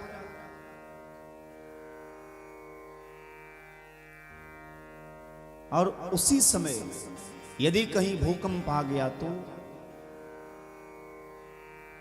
जो हल्का फुल्का देह वाला होगा वो तो दौड़ करके भाग कर अपनी जान बचाएगा, मेरा पैर भारी रहेगा, मेरा पेट भारी रहेगा, मैं तो वहीं मर जाऊंगी। इसलिए हम तो कहते हैं कि फल नहीं खाने में ही हमारी भलाई है। एक बहन जब आकर के समझाने लगी कि बहन ऐसे तर्क वितर्क न कर, आंख बंद करके फल खा ले, तो धुंधली कहती है कि ठीक है, मैंने मान लिया कि फल खा लिया। आप मान लो कि मैंने फल खा लिया, मैं गर्भवती हो गई, लेकिन मेरा पेट बड़ा हो जाएगा, भोजन कम हो जाएगा तो देह भी कमजोर हो जाएगा। बहन तुम ही बताओ कि तुम लोगों से जो रोज का रोज झगड़ती हूं, लड़ती हूं, यदि मैं कमजोर हो गई तब तो तुम हमको हरा दो। फिर लड़ाई झगड़ा का जो सुख है वो कैसे मिलेगा? एवं कुतर्क योगेन तत्फलम नैव भक्षितम। इस प्रकार से तर्क वितर्क करने लगी और वो फल नहीं खाया। मुंह बोली बहन थी, वो आई और कहने लगी बहन चिंता न करो, तुम्हारे घर में जो गाय है, जिस गाय ने आज तक बछड़ा बछिया को जन्म नहीं दिया वो भी तो बाँझ है। इस महात्मा का जो फल है इसकी परीक्षा लेने के लिए वो फल गौ माता को खिला दो। रही बात तुम्हारी, हमारे गर्भ में जो अभी बालक पल रहा है वो बालक मैं तुम्हें ला करके दे दूंगी, बदले में तुम हमको धन दे देना, तुम्हारा भी काम बन जाएगा, हमारा भी काम बन जाएगा।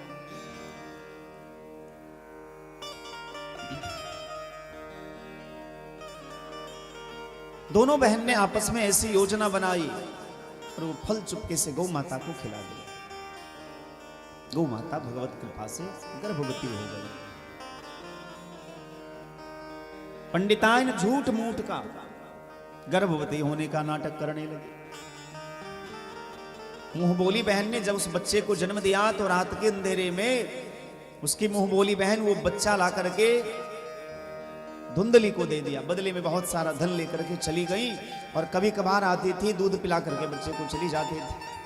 पंडित जी बड़े भोले भाले थे, पंडिताइन के झांसे में आ गए और उनको लगा कि महात्मा की कृपा से मेरे घर में बेटा का जन्म हो गया। कुछ समय बीतने के बाद गौ माता ने भी एक बालक को जन्म दिया। गौ माता के गर्भ से जिस बालक का जन्म हुआ वो साक्षात देवता के समान सुंदर थे। बड़ा सुंदर गौर वर्ण उनका अंग था, बड़ी सुंदर सुंदर आंखें थी, सुंदर सुंदर बाल थे, पर उनका कान जो था वो गाय के कान के जैसा था। इसलिए पंडित जी ने उनका नाम ही रख दिया गोकर्ण। बोलिए गोकर्ण जी महाराज की जय। पंडित जी ने उनका नाम गोकर्ण रखा। सोचा कि बड़े बेटे का भी नाम रख दूं, बड़े बेटे का नाम रखने लगे। पंडित जी विचार करते हैं कि भैया हमारा नाम आत्मदेव है तो बेटा का नाम परमात्मा देव रखूंगा।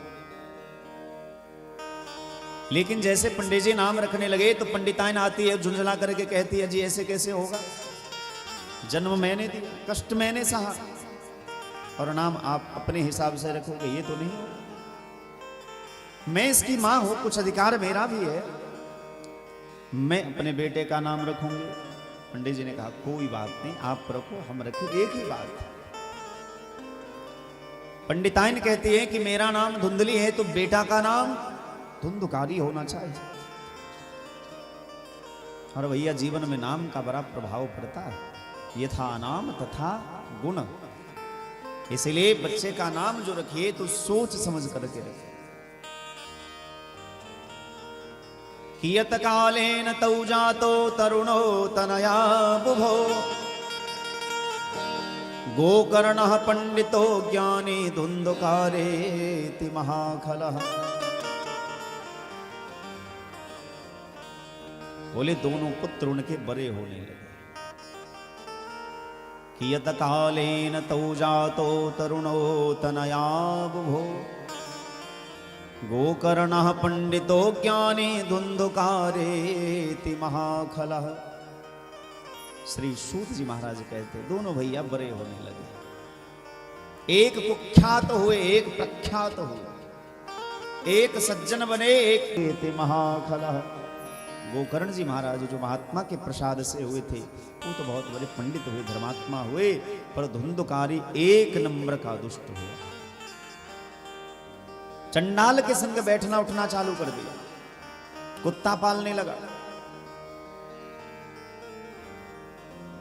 जिसके द्वार पर कुत्ता रहता है उसके घर में देवी देवता सुखपूर्वक वास नहीं करते। इसका मतलब यह भी नहीं है कि कुत्ते से द्रोह करना चाहिए। हमारे यहां तो हमारे धर्म में ऐसी व्यवस्था है कि जब आप रोटी बनाएं तो पहली रोटी गौ माता के लिए और अंतिम रोटी कुत्ते के लिए निकालना चाहिए। हमारा जो धर्म है ना वो हमें बांटता नहीं है, एक में जोड़ करके रखता है। हमारे धर्म में तो एक एक वृक्ष की पूजा की बात है, पृथ्वी की पूजा की बात है, सूर्य चंद्रमा की पूजा की बात है, गुरुजनों की पूजा की बात है। और हमारा धर्म जो है वो तो ये कहता है उदार चरिता नाम तो वसुधैव कुटुंबकम।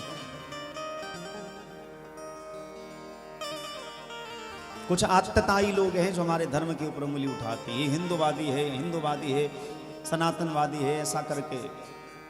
जबकि हमारा धर्म जो है, हमारी संस्कृति जो है, पूरे समाज के एक एक व्यक्ति को एक सूत्र में पिरोने का काम करता है। धुंधुकारी का जैसा जैसा अत्याचार बढ़ता गया पंडित जी दुखी होते रहे। क्व तिष्ठामि क्व गच्छामि को मे दुखम व्यपोहयेत। पंडित जी बहुत परेशान रहने।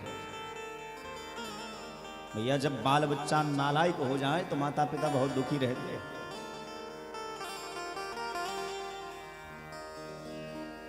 एक दिन गोकर्ण जी महाराज ने जाकर के पिताजी के चरणों में प्रणाम किया और पूछा, पिताजी मैं देख रहा हूं कुछ दिनों से आप बड़े उदास रहते हैं, बड़े परेशान रहते हैं। ना आप ठीक से खाते हैं, ना सोते हैं, ना किसी से बात करते हैं। किस बात की चिंता है आपको? बोले यदि जीवन में ऐसा बेटा हो जाए ना तो समझिए कि आप बड़े भाग्यशाली हैं जो आपका ध्यान रखने वाला है। आपके दुख में यदि आपका बेटा साथ देता है, पूछता है कि आप क्यों दुखी हैं, क्यों परेशान हैं, आप हमको बताइए, हम कुछ करेंगे तो समझिए भगवान की बड़ी कृपा है। आजकल के जमाने में कहां ऐसा मिलता है? आजकल तो जैसे विवाह हुआ पत्नी को लेकर के कहीं विदेश में जाकर के रहने लगे, देश प्रदेश में जाकर के वास करने लगे। माता पिता यहां मरे जिए क्या फर्क पड़ा? पर यदि आपके पास ऐसा बेटा है, ऐसा संतान है, ऐसे संतान को आपने जन्म दिया है जो आपकी चिंता करता है, आपके परिवार को लेकर के एक साथ लेकर के चलता है, तो आप बड़े भाग्यशाली हैं। गोकर्ण जी महाराज ने पूछा कि पिताजी मैं देख रहा हूं कुछ दिनों से आप बड़े उदास हैं, बड़े परेशान रहते हैं।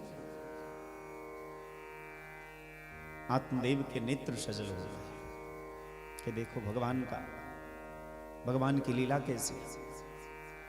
एक बेटा है जो मेरा हाल चाल तक नहीं पूछता, मेरे सारे धन को शराब में, जुआ में, गलत गलत कर्मों में खर्च कर रहा है, मांस मदिरा का सेवन कर रहा है। और एक बेटा है जो मेरा हाल पूछ रहा है। सही कहा था महात्मा ने कि पुत्र से सुख नहीं मिलता है, सुपुत्र से सुख मिलता है। केवल पुत्र हो जाने से कोई सुखी हो जाएगा ऐसा नियम नहीं है। क्योंकि पंडित जी कल भी रो रहे थे कि बेटा नहीं है, और आज भी रो रहे हैं कि ऐसा बेटा क्यों है। हमारे जीवन की भी यही विडंबना है। जब तक कोई वस्तु नहीं मिला रहता है तब तक बड़े दुखी रहते हैं कि क्यों नहीं मिला, उसके लिए दिन रात चिंता करते हैं, और जब मिल जाए तो वही हमारा झंझट बन जाता है। क्व तिष्ठामि क्व गच्छामि को मे दुखम व्यपोहयेत। पंडित जी कहते किसके पास जाऊं मैं? मेरे स्वर्ग जैसे घर को मेरा बेटा ने नरक बना दिया। जिस घर में कभी गोविंद की सेवा होती थी, आज उस घर में मांस मदिरा का सेवन हो रहा। जिस घर में गौ माता की सेवा होती थी, वहां कुत्ते पाले जा रहे हैं।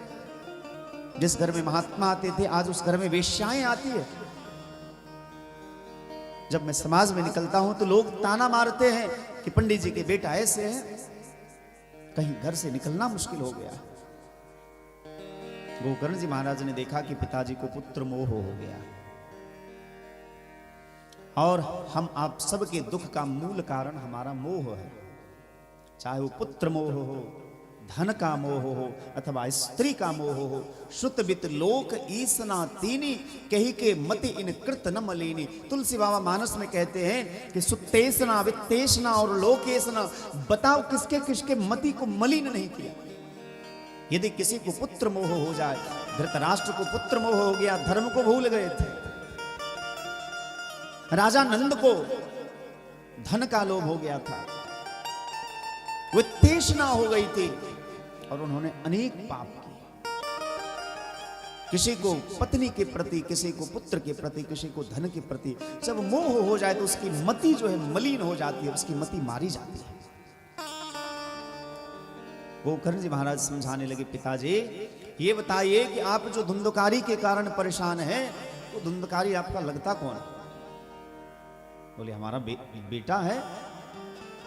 अच्छा, यदि धुंधकारी आपका बेटा है तो आप कौन है? बोले मैं उसका पिता हूं। गोकर्ण जी महाराज ने पूछा कि आप नहीं पिता है उसके, ये देह पिता है उसका। और पिताजी जब देह ही अपना नहीं है, एक महात्मा राम सुंदर कहते हैं, ये तन कीमती है मगर है बिना से, ये तन कीमती है मगर है बिना से, कभी अगले पल के भरोसे न रहना, कभी अगले पल के भरोसे न रहना, कभी अगले पल के भरोसे न रहना, कभी अगले पल के भरोसे न रहना। ये तन कीमती है मगर है बिना से, ये तन कीमती है मगर है बिना से। इस शरीर की बड़ी कीमत है भैया, क्योंकि शरीर के द्वारा ही संसार का वैभव मिलता है। शरीर के द्वारा ही भगवान का भजन होता है, शरीर के द्वारा ही लोक भी और परलोक भी सिद्ध होता है, लेकिन है तो विनाशी। ये तन कीमती है मगर है बिना से, ये तन कीमती है मगर है बिना से। कभी अगले पल के भरोसे न रहना, कभी अगले पल के भरोसे न रहना, कभी अगले पल के भरोसे न रहना, कभी अगले पल के भरोसे न रहना, कभी अगले पल के भरोसे न रहना। कभी अगले पल के भरोसे न रहना।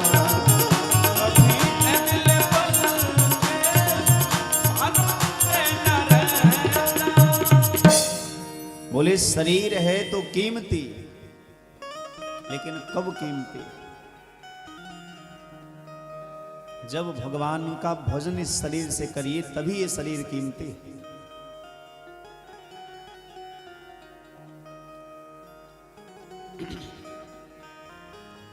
गोकर्ण जी महाराज पिता आत्मदेव को समझाने लगे, पिताजी यह शरीर क्या है इसको समझिए। देहे स्तिमान् सरुधिरेऽभिमतिं त्यजत्वम् जाया सुता दिशु सदा ममतां विमुञ्च पश्यानिशं जगदिदं क्षणभङ्गनिष्ठं वैराग्यरागरसिको भवभक्तिनिष्ठः। दो श्लोक में केवल गोकर्ण जी महाराज पिता आत्मदेव को सुंदर उपदेश देते हैं। पिताजी यह शरीर क्या है पहले इसको समझिए। देहे स्थिमां सुरुधिरेऽभिमतिं त्यजत्वम्। ये ऊपर से जो शरीर बड़ा सुंदर लग रहा है ना, ये केवल ऊपर से ही सुंदर है। इसके अंदर केवल मलमूत्र भरा है और कुछ भी नहीं भरा। जब हम किसी की आंखों को देखते हैं तो बड़ी प्रशंसा करते हैं, जिसकी आंखें बड़ी सुंदर होती है, क्या हा इसकी आंखें कितनी सुंदर है। लेकिन भैया उस आंख से कीचड़ निकलता हुआ दिख जाए तो घृणा भी हो जाती है। किसी का नाक बड़ा प्यारा लगता है कि नाक बड़ा सुंदर है इसका, लेकिन नाक से जब गंदगी निकलने लगे तो उससे घृणा हो जाती है। किसी का कान बड़ा सुंदर है, कान से जब गंदगी निकले, दुर्गंध निकले तो कान से घृणा हो जाती है। किसी के होठ बड़े सुंदर है, किसी के मुंह बड़े सुंदर हैं, और इससे जब लार निकलने लगता है तो वह प्रीति नहीं रह जाती। ये सब जानते हुए कि नाक से भी गंदगी निकलती है, आंख से भी गंदगी निकलती है, कान से भी गंदगी निकलती है, मुंह से भी लार निकलता है, फिर भी इसी शरीर में हम जीव की आसक्ति है। ये भगवान की माया।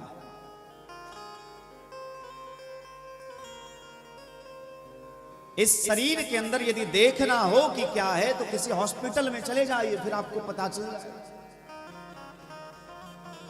ये भगवान की माया नहीं तो और क्या है भैया। ये जानते हुए कि इसके पेट में मलमूत्र है, विष्ठा है, फिर भी बड़ी आसक्ति हो जाती है जीव को। ये भगवान की माया ही तो है।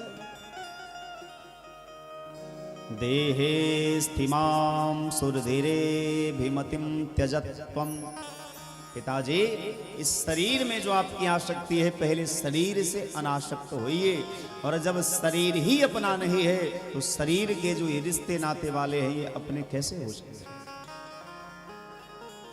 क्योंकि रिश्ता भी तो शरीर के संग है। शरीर खत्म हुआ तो रिश्ता भी समाप्त हो गया। जब तक देह है तब तक ही नेह है। देह खत्म तो नेह भी खत्म। लेकिन इस बात को समझने में पूरी जिंदगी चली जाती है, फिर भी हम सोच और समझ नहीं पाते। इसको मानने में थोड़ा वक्त तो लगता है।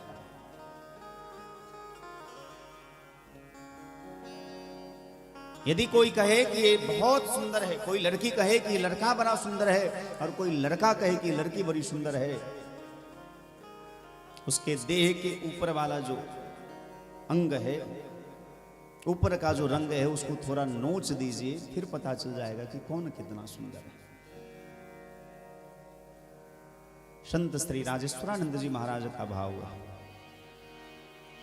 ये माया तेरी बहुत कठिन है ना, ये माया तेरी बहुत कठिन है, ये माया तेरी बहुत कठिन है ना, ये माया तेरी बहुत कठिन है,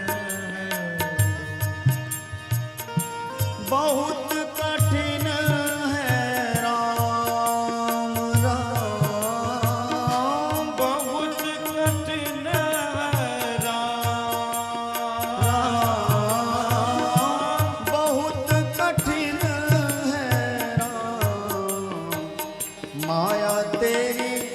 बहुत कठिन है राम। ये माया तेरे बहुत कठिन है। मृत्यु देखता है औरों की रोज सवेरे शाम।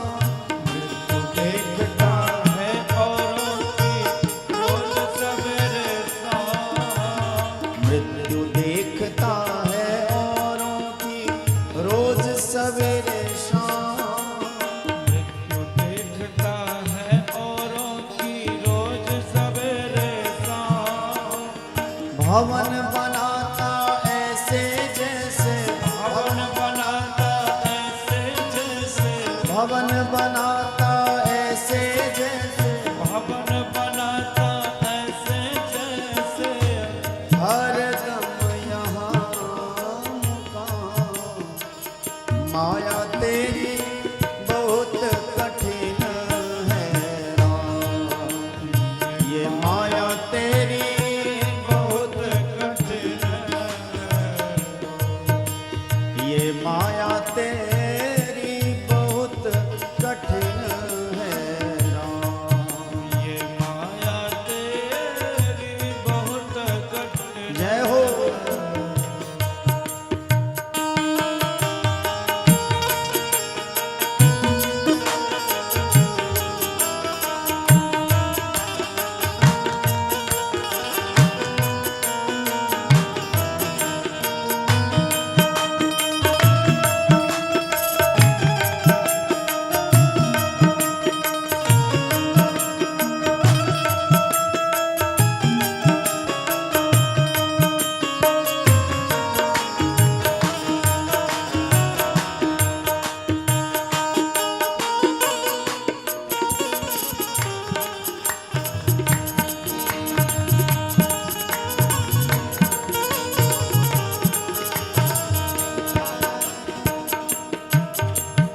रक्त मांस हड्डी के ढेर पर मढ़ा हुआ है चाँद।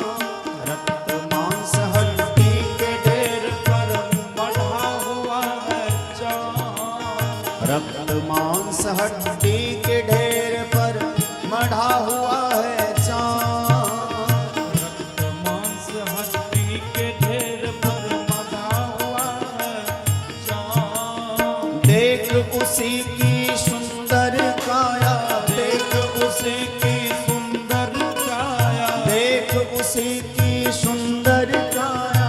देख उसी की सुंदर काया। होती है नींद हराम। ये माया तेरी बहुत कठिन है राम। ये माया तेरी बहुत, कठिन है। ये माया तेरी बहुत कठिन है राम। ये माया तेरे बहुत कठिन है। करता नित्य विरोध क्रोध का कहता बुरा परिणाम। करता नित्य विरोध क्रोध का कहता बुरा परिणाम। करता नित्य विरोध क्रोध का कहता बुरा परिणाम। करता नित्य विरोध क्रोध का कहता बुरा परिणाम। क्रोध का विरोध करने वाला जानता है। प्रत्येक व्यक्ति जानते हैं कि क्रोध करने से बाद में किसी की हानि होती है, पहले हमारी हानि होती है। जब हम क्रोध करते हैं तो पहले हमारा चेहरा बिगड़ता है और एक अंदर आग लगती है जिससे हमारे देह के खून जलते हैं। फिर भी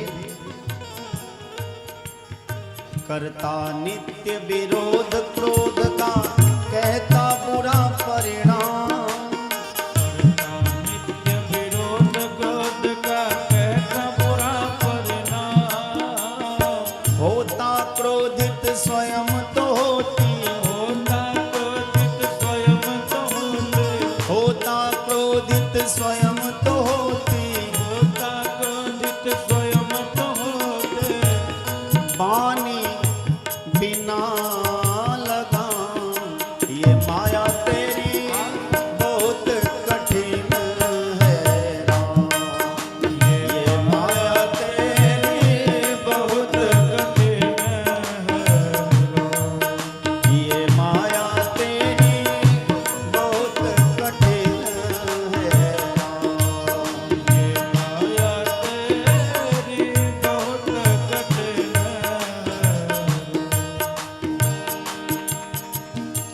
राजेश्वर प्रभु तुम मायापति करुणा निधि है नाम, राजेश्वर प्रभु तुम मायापति करुणा निधि है नाम, राजेश्वर प्रभु तुम मायापति करुणा निधि है नाम, राजेश्वर प्रभु तुम मायापति करुणा निधि है नाम, नाथ निवेरो अपनी माया, नाथ निवेरो अपनी माया, नाथ निवेरो अपनी माया, नाथ निवेरो अपनी माया, जीव लहे विश्राम, ये माया तेरी बहुत कठिन है राम, ये माया तेरी बहुत कठिन है। बहुत कठिन है राम राम, बहुत कठिन है राम, बहुत कठिन है राम, ये माया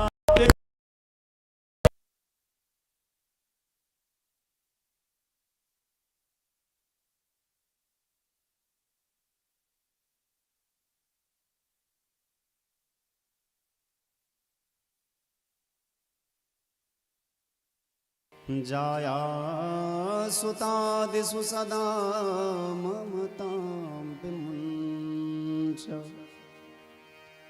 पश्यानिशं जगदिदं क्षणभङ्गनिष्ठं, वैराग्यरागरसिको भवभक्तिनि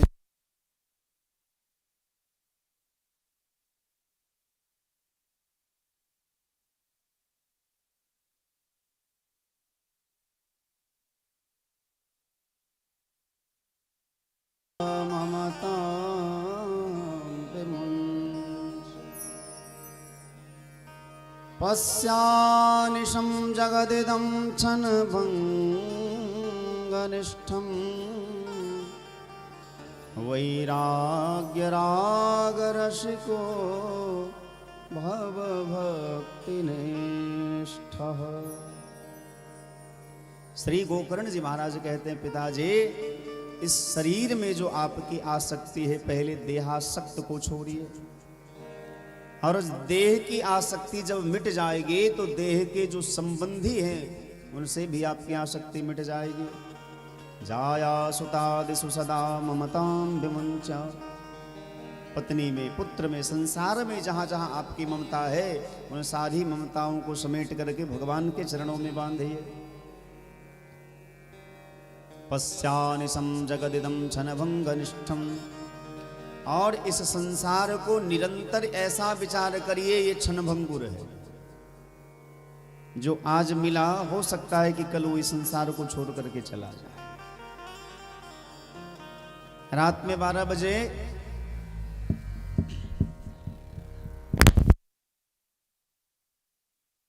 सेवस्वसाद पुरुषान् जहि काम तृष्णाम, अन्यस्य दोष गुण चिंतनमाशु मुक्त्वा सेवा कथा रसमहो नितरां पिबत्वम्। बोले पिताजी धर्म का भजन करिए, धर्म का पालन करिए। और धर्म क्या है? धर्मम भजस्व सततम त्यजलोक धर्मान। संसार में 2 प्रकार के धर्म होते हैं। एक लोक धर्म है। लोक धर्म किसको कहते हैं?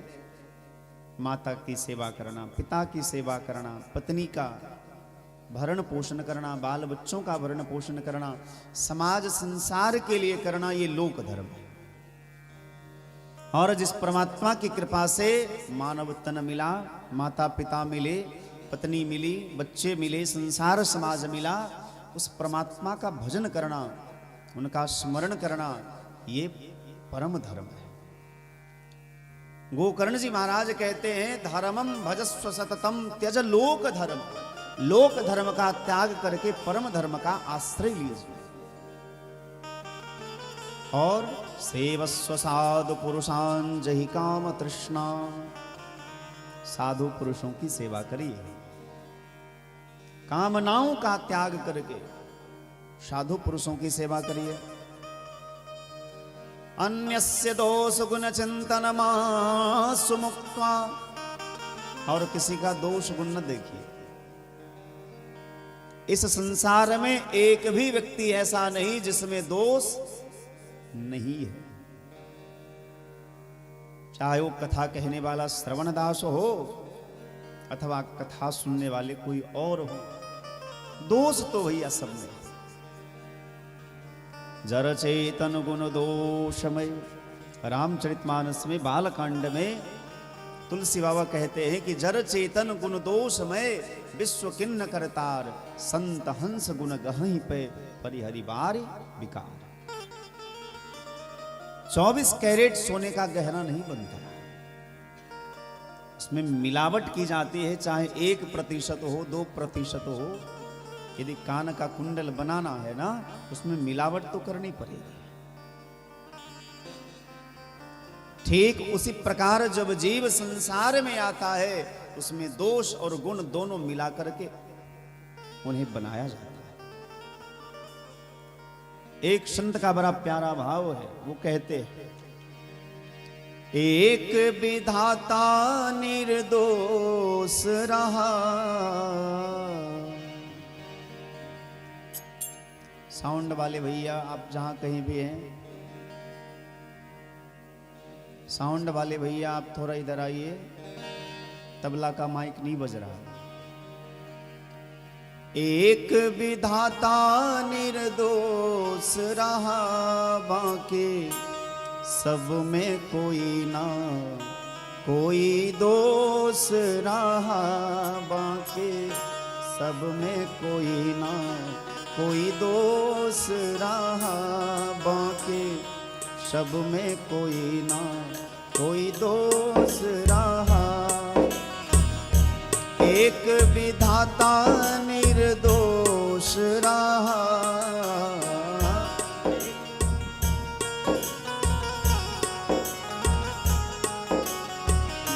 एक विधाता निर्दोष रहा, एक विधाता निर्दोष रहा, बाकी सब में कोई ना कोई दोष रहा, बाकी सब में कोई ना कोई दोष रहा, बाकी सब में कोई ना कोई दोष रहा।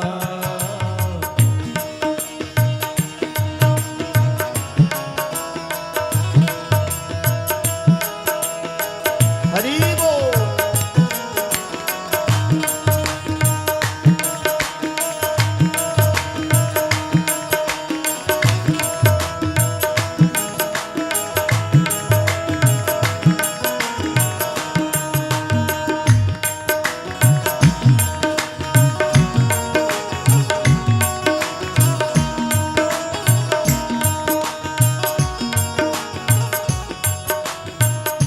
हमने तो सबके दोष गिनाए, हमने तो सबके दोष गिनाए, हमने तो सबके दोष गिनाए, हमने तो सबके दोष गिनाए, मैं भी कहाँ निर्दोष रहा, मैं भी कहाँ निर्दोष रहा, सब में कोई ना कोई दोष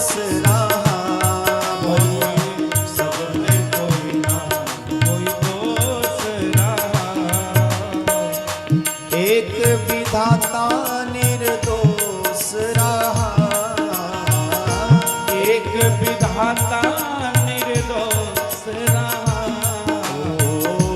एक विधाता निर्दोष रहा। एक विधाता निर्दोष रहा। बाकी सब में कोई ना कोई दोष रहा। बाकी सब में कोई ना कोई दोष रहा। बाकी सब में कोई ना कोई दोष रहा। बाकी सब में कोई ना कोई दोष रहा। बाकी सब में कोई ना कोई दोष रहा। गोकर्ण जी महाराज कहते हैं, पिताजी संसार में किसी का दोष न देखिए।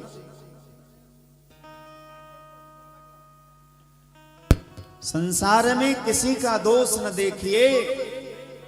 सेवस्व साधु पुरुषान जहि काम तृष्णाम अन्यस्य दोष गुण चिंतनमास मुक्त्वा। और क्या करिए?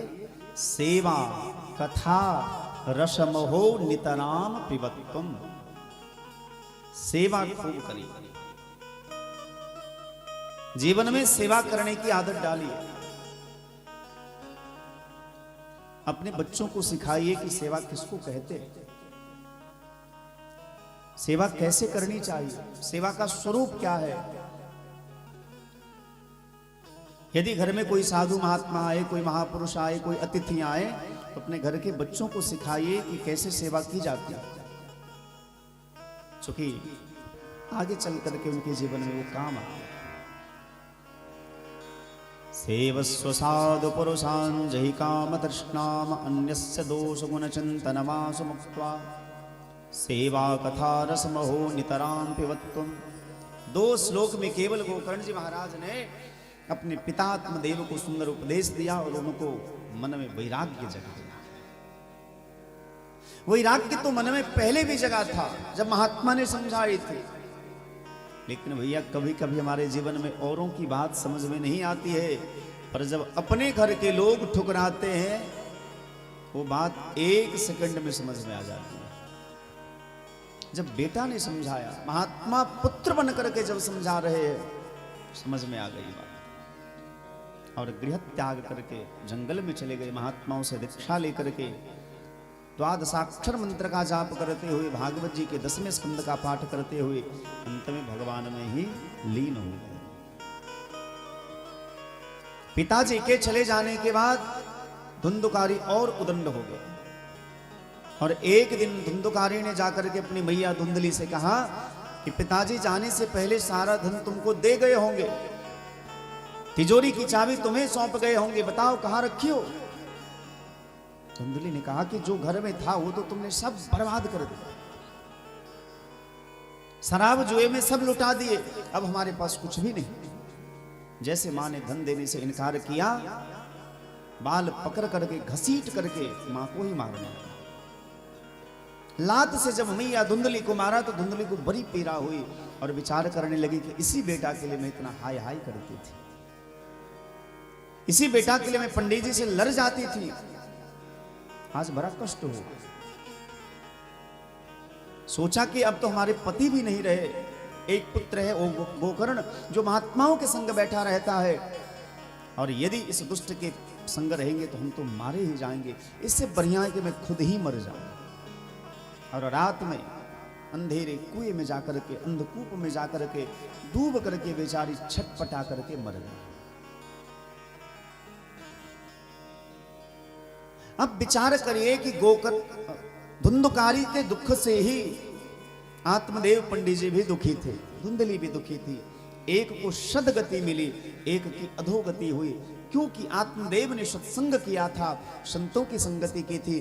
गोकर्ण जी महाराज जैसे दिव्य संतों के सानिध्य में बैठा, सदुपदेश प्राप्त किया, पर धुंधली ने सत्संग नहीं किया था, इसलिए उनको कोई सुंदर मार्ग नहीं दिखाई दिया और अंत में आत्महत्या किया। इसका अर्थ है जीवन में यदि आप सत्संग किए रहेंगे, भगवान का भजन किए रहेंगे, तो कहीं ना कहीं आपको काम जरूर देगा। विचार करिए कि आप कहीं कथा श्रवण करने जाते हैं, कथा सुनकर के घर जा रहे हैं, घर में रास्ता की बिजली चली गई, लाइट बंद हो गया। तो जिसके हाथ में टॉर्च नहीं है, प्रकाश यंत्र नहीं है, वो तो इधर उधर भटक जाएगा।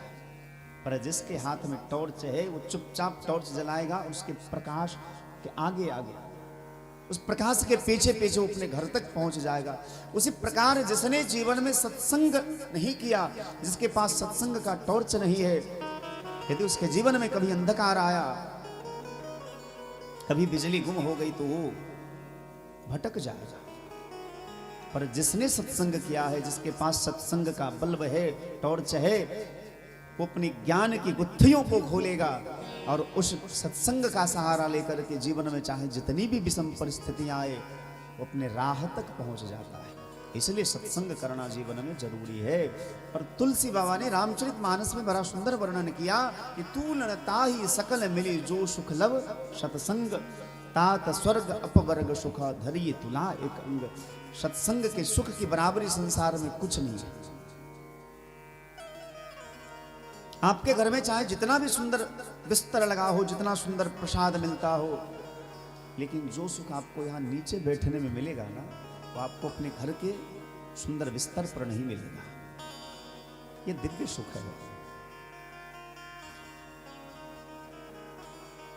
गोकर्ण जी महाराज ने विचार किया कि अब तो घर में कोई रोकने टोकने वाला धुंधुकारी को है नहीं, और इसके साथ हमारा रहना तो बड़ा मुश्किल हो जाएगा। एक दिन धुंधुकारी से जाकर के गोकर्ण जी ने कहा कि भैया तुम्हारी आज्ञा हो तो हम तीर्थ यात्रा करने चले जाएं। धुंधुकारी ने देखा कि ये तो और बढ़िया है, घर में कोई रोकने टोकने वाला रहेगा नहीं, अकेले खाएंगे सोएंगे, जो मन होगा करेंगे। स्वतंत्रता अच्छी बात है, लेकिन कहीं ना कहीं स्वतंत्रता हमें पतन की ओर भी ले जाता है। यदि बच्चों को स्वतंत्र छोड़ दिया जाए तो उसके मार्ग भटकने का डर बढ़ जाता है। बच्चों को कभी स्वतंत्र नहीं छोड़ना चाहिए। हाँ, उसको किसी ऐसे बंधन में भी नहीं रखना चाहिए जिससे कि वो संकुचित हो जाए, वो बहुत ज्यादा प्रस्फुटित ना हो, बहुत फैले नहीं। ऐसे भी उसको संकीर्णता में ना रखिए, लेकिन इतनी छूट भी मत दीजिए कि एक दिन वो आपके हाथ से ही बाहर चला जाए। घोड़े का लगाम यदि हाथ में रखिए तो ऐसे रखिए कि घोड़ा बेलगाम ना हो, और यदि आपने लगाम छोड़ दिया तो घोड़ा इधर से उधर भटक जाएगा, बेलगाम हो जाएगा।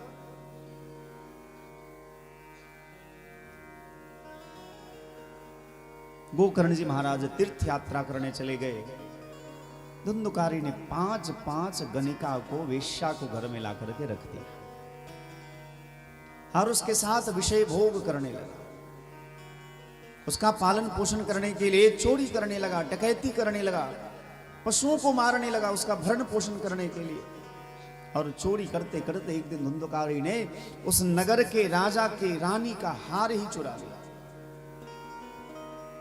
और वो हार चुरा करके लाया, उन 5 गणिकाओं को प्रसन्न करने के लिए दिया। गणिकाओं ने पहचान लिया कि ये तो रानी का हार है। क्योंकि वो वेश्या थी तो वो राजा के यहां भी जाती थी। वो पहचान गई कि ये रानी का हार है, पर ये तो बहुत बड़ा हाथ मार दिया। इसी प्रकार ये चोरी करता रहा तो एक दिन पकड़ा जाएगा, और जब ये पकड़ा जाएगा तो इसके साथ साथ मेरा भी नाम खुलेगा, हमें भी दंड मिलेगा। 5 गणिकाओं ने आपस में एक विचार करी कि आज हम सभी मिलकर के इसका काम तमाम कर देते हैं। धुंधुकारी जब रात में मदिरा के नशे में धुत होकर के आया और खटिया पर लेटा, 5 गणिका उनका आलिंगन करने लगे। कोई पैर दबा रही, कोई सर दबा रही, कोई हाथ दबा रही है, और 2 गणिका मिलकर के रस्सी से उसको बांध रही है। पूरे देह को रस्सी से बांध दिया और बांध करके 5 गणिका मिलकर के डंडा उठाई, और बारी बारी से सभी गणिका मिलकर के धुंधुकारी को मारने लगे। वो बेचारा चिल्लाया कि मैं तो तुम्हारा पति हूं, क्यों मार रही हो मुझे। गणिकाओं ने देखा कि इसी प्रकार चिल्लाता रहा तो नगर के लोग जग जाएंगे। तुरंत चूल्हा से आग का गोला निकाल करके लाई और उसके मुंह में ठूस ठूस करके मारने लगे। इसी को कहते हैं भैया बुरे कर्म का बुरा नतीजा। तपतांगार समूहांश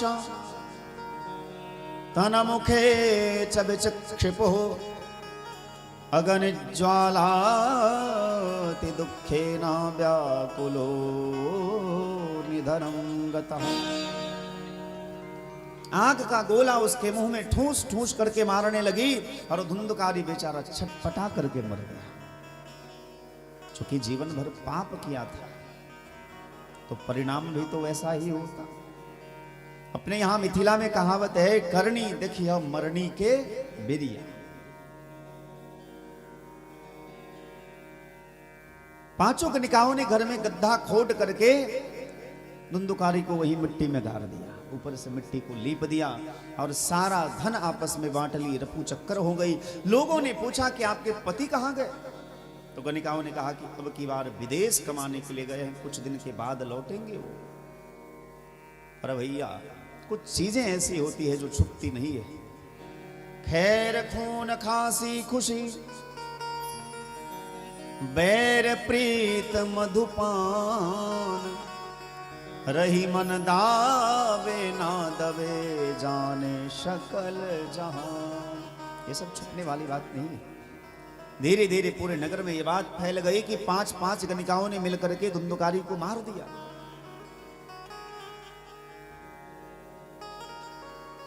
वो धुंधुकारी प्रेत बना और ये बात आग की तरह पूरे गांव में फैल गई। तीर्थ यात्रा कर रहे गोकर्ण जी महाराज को जब किसी के द्वारा ये पता चला कि मेरे घर में अब कोई नहीं बचा, माता पिता तो पहले ही मर चुके थे, मेरा एक भाई था धुंधुकारी, उसको भी 5 गणिकाओं ने मिलकर के मारकर धरती में गाड़ दिया, तो अपने भाई अपने परिवार की मुक्ति के लिए गोकर्ण जी महाराज गया तीर्थ में गए और गया में जाकर के उन्होंने श्राद्ध किया, पिंडदान किया। श्राद्ध करके पिंडदान करके गोकर्ण जी महाराज जब घर लौटे तो रात का समय था। विचार के कभी गांव के लोगों को जगाना सही नहीं है, अभी हम भजन कर लेते, सुबह में कल सबसे मिलेंगे। रात में अपने घर में जाकर के बैठे और भजन करने लगे, माला जपने लगे। जैसे आंख बंद करके माला जपने लगे तो देखा एक बिल्ली का बच्चा सामने बैठा। विचार करने लगे यहाँ ये बिल्ली का बच्चा कैसे आ गया। दूसरे क्षण देखा कि वो भेड़ का बच्चा बन गया। गोकर्ण जी समझ गए कि कोई बुरी आत्मा है। गोकर्ण जी महाराज पूछते हैं कि कौन हो तुम और यहां कैसे आए। वो कहना चाहता है पर उसकी वाणी नहीं निकल रही।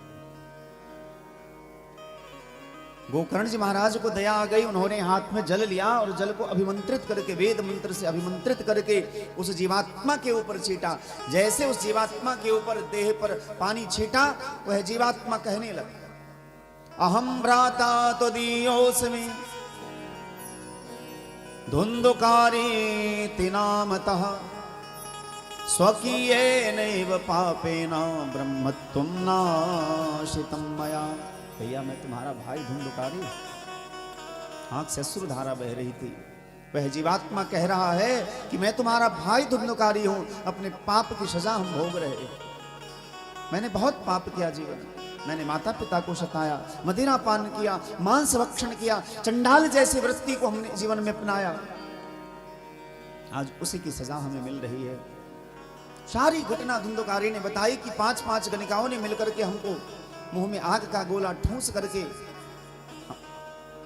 मार दिया और हम आज प्रेत बने। भैया हमको इस देह से मुक्त करो। बड़ी पीड़ा हो रही है, बहुत छटपटा रहे हैं, भूख प्यास से व्याकुल हो रहे। गोकर्ण जी महाराज महात्मा है, हृदय में दया आ गई। नारद देखा विकल जयंता, दूसरे के दुख को देख करके महात्मा दुखी हो जाते हैं। गोकर्ण जी महाराज ने कहा कि भैया तुम चिंता मत करो, रो मत, चुप हो जाओ, हम तुमको इस देह से मुक्ति दिलाएंगे, तुम यहीं बास करो, रात्रि भर विश्राम करो, मैं तुम्हें इस देह से मुक्ति जरूर दिलाऊंगा।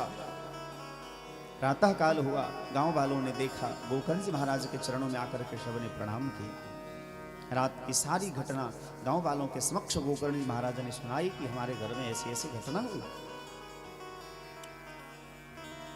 भगवान सूर्य नारायण को जब अर्घ दे रहे थे तो श्री गोकर्ण जी महाराज ने सूर्य नारायण भगवान के चरणों में प्रणाम करके पूछा कि हे सूर्य नारायण भगवान, आप तो सबके कर्मों के साक्षी देवता हैं, आप यही बताइए कि धुंधकारी को इस देह से मुक्ति कैसे मिलेगी, प्रेतात्मा की मुक्ति कैसे होगी। श्री सूर्य नारायण भगवान ने कहा, श्रीमद्भागवतान मुक्ते सप्ताहं वाचनम कुरु, सप्ताह भागवत की कथा का अनुष्ठान करो, उसके निमित्त से उसको मुक्ति मिल जाएगी, प्रेत योनि से उसको मुक्ति मिल जाएगी। श्री गोकर्ण जी महाराज ने पूरे गांव वालों के सहयोग से धन संग्रह किया और धन संग्रह करके सार्वजनिक स्थान पर एक सुंदर व्यासपीठ बनाया, सुंदर पंडाल लगा, पंडाल को व्यासपीठ को सजाया गया। चूंकि भागवत भगवान आएंगे, व्यासपीठ पर श्री गोकर्ण जी महाराज विराजमान हुए। एक एक करके गांव के सभी श्रोता पंडाल में आकर के बैठ गए और सब बड़ी श्रद्धा के साथ कथा सुनने आए हैं। भागवत कथा प्रारंभ करने के पूर्व श्री गोकर्ण जी महाराज ने हाथ में जल लिया और जल लेकर के संकल्प किया कि भैया धुंधकारी, हम तुम्हारी मुक्ति के लिए भागवत का अनुष्ठान कर रहे हैं, तुम जहां कहीं भी हो पंडाल में आकर के बैठ जाओ, हम तुम्हारी मुक्ति के लिए ही कथा का आयोजन कर रहे हैं। धुंधकारी आया, देखा यहां तो बड़ा भीड़ है। अचानक उसकी दृष्टि एक बांस के छिद्र पर गई और बांस के छिद्र में जाकर के धुंधकारी सूक्ष्म रूप हवा के रूप में जाकर के बैठ गया और चुपचाप आंख बंद करके भगवान की कथा श्रवण करने लगा। जब पहले दिन की कथा पूरी हुई तो बांस का एक गांठ फटा, आवाज हुई, लोगों को लगा कि कुछ हुआ होगा।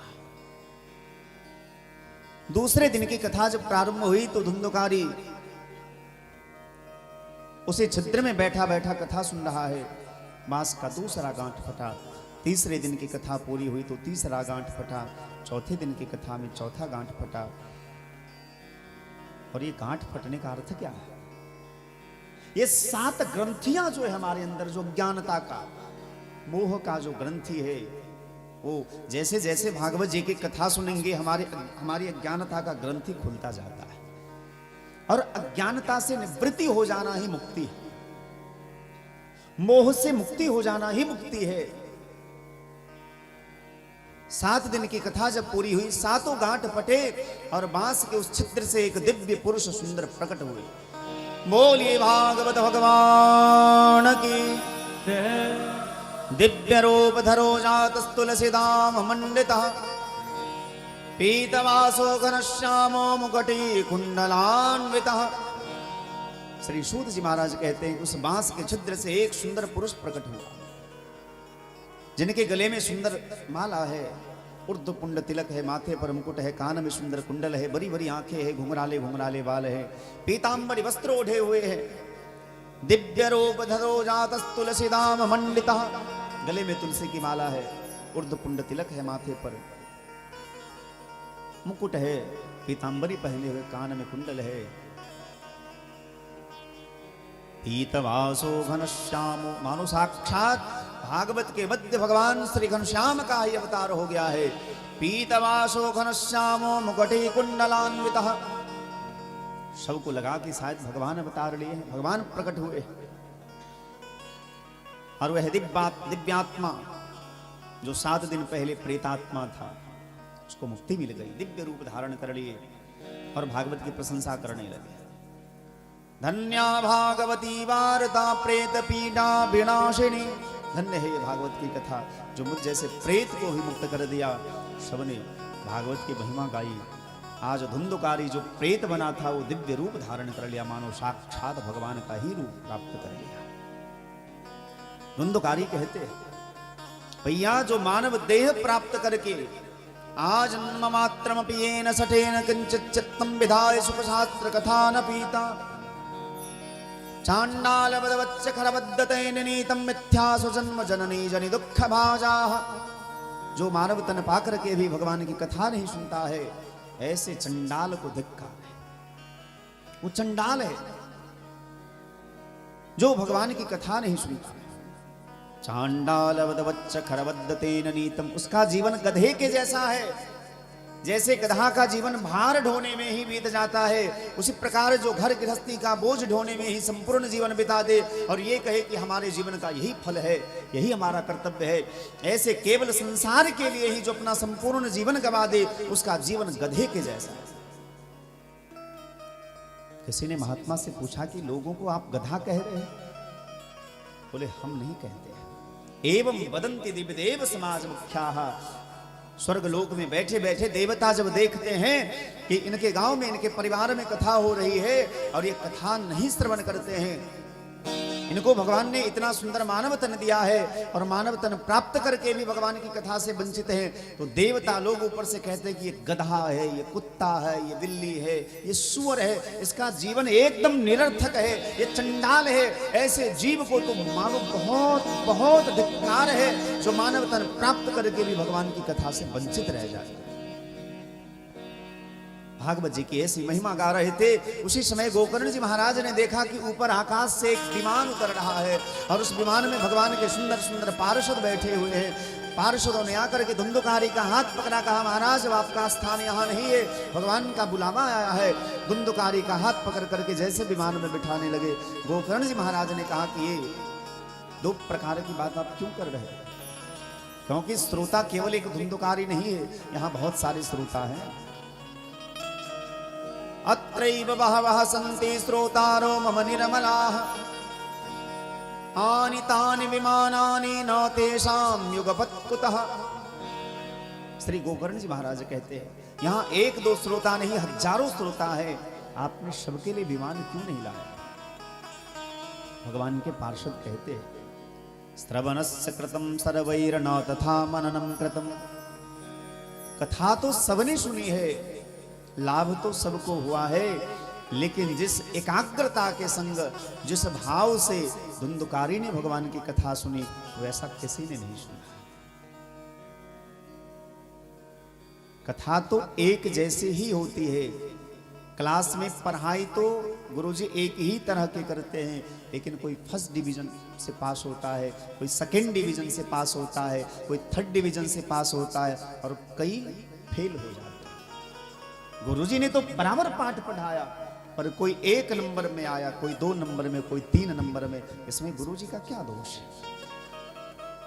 वो तो हमारी पात्रता में कमी रह गई, हमें वो योग्यता नहीं, पात्रता नहीं। तो कथा तो भैया सबके लिए हो रही है, पर किसी को मुक्ति मिली, किसी को नहीं मिली। क्यों? श्रवणस्य कृतं सर्वैर्न तथा मननं कृतं। कथा तो हमने सुनी, इस कान से सुना, इस कान से निकाल दिया, लेकिन धन्य उसी का जीवन है जो कथा को कान से सुनकर के हृदय में धारण करता है और अपने निजी जीवन में उस कथा की बातों को, सत्संग की बातों को आचरण में उतारता है। कथा का बराबर लाभ, पूरा लाभ उसी को मिलता है। सभी श्रोता हाथ मलते रह गए कि भैया हम तो चूक गए।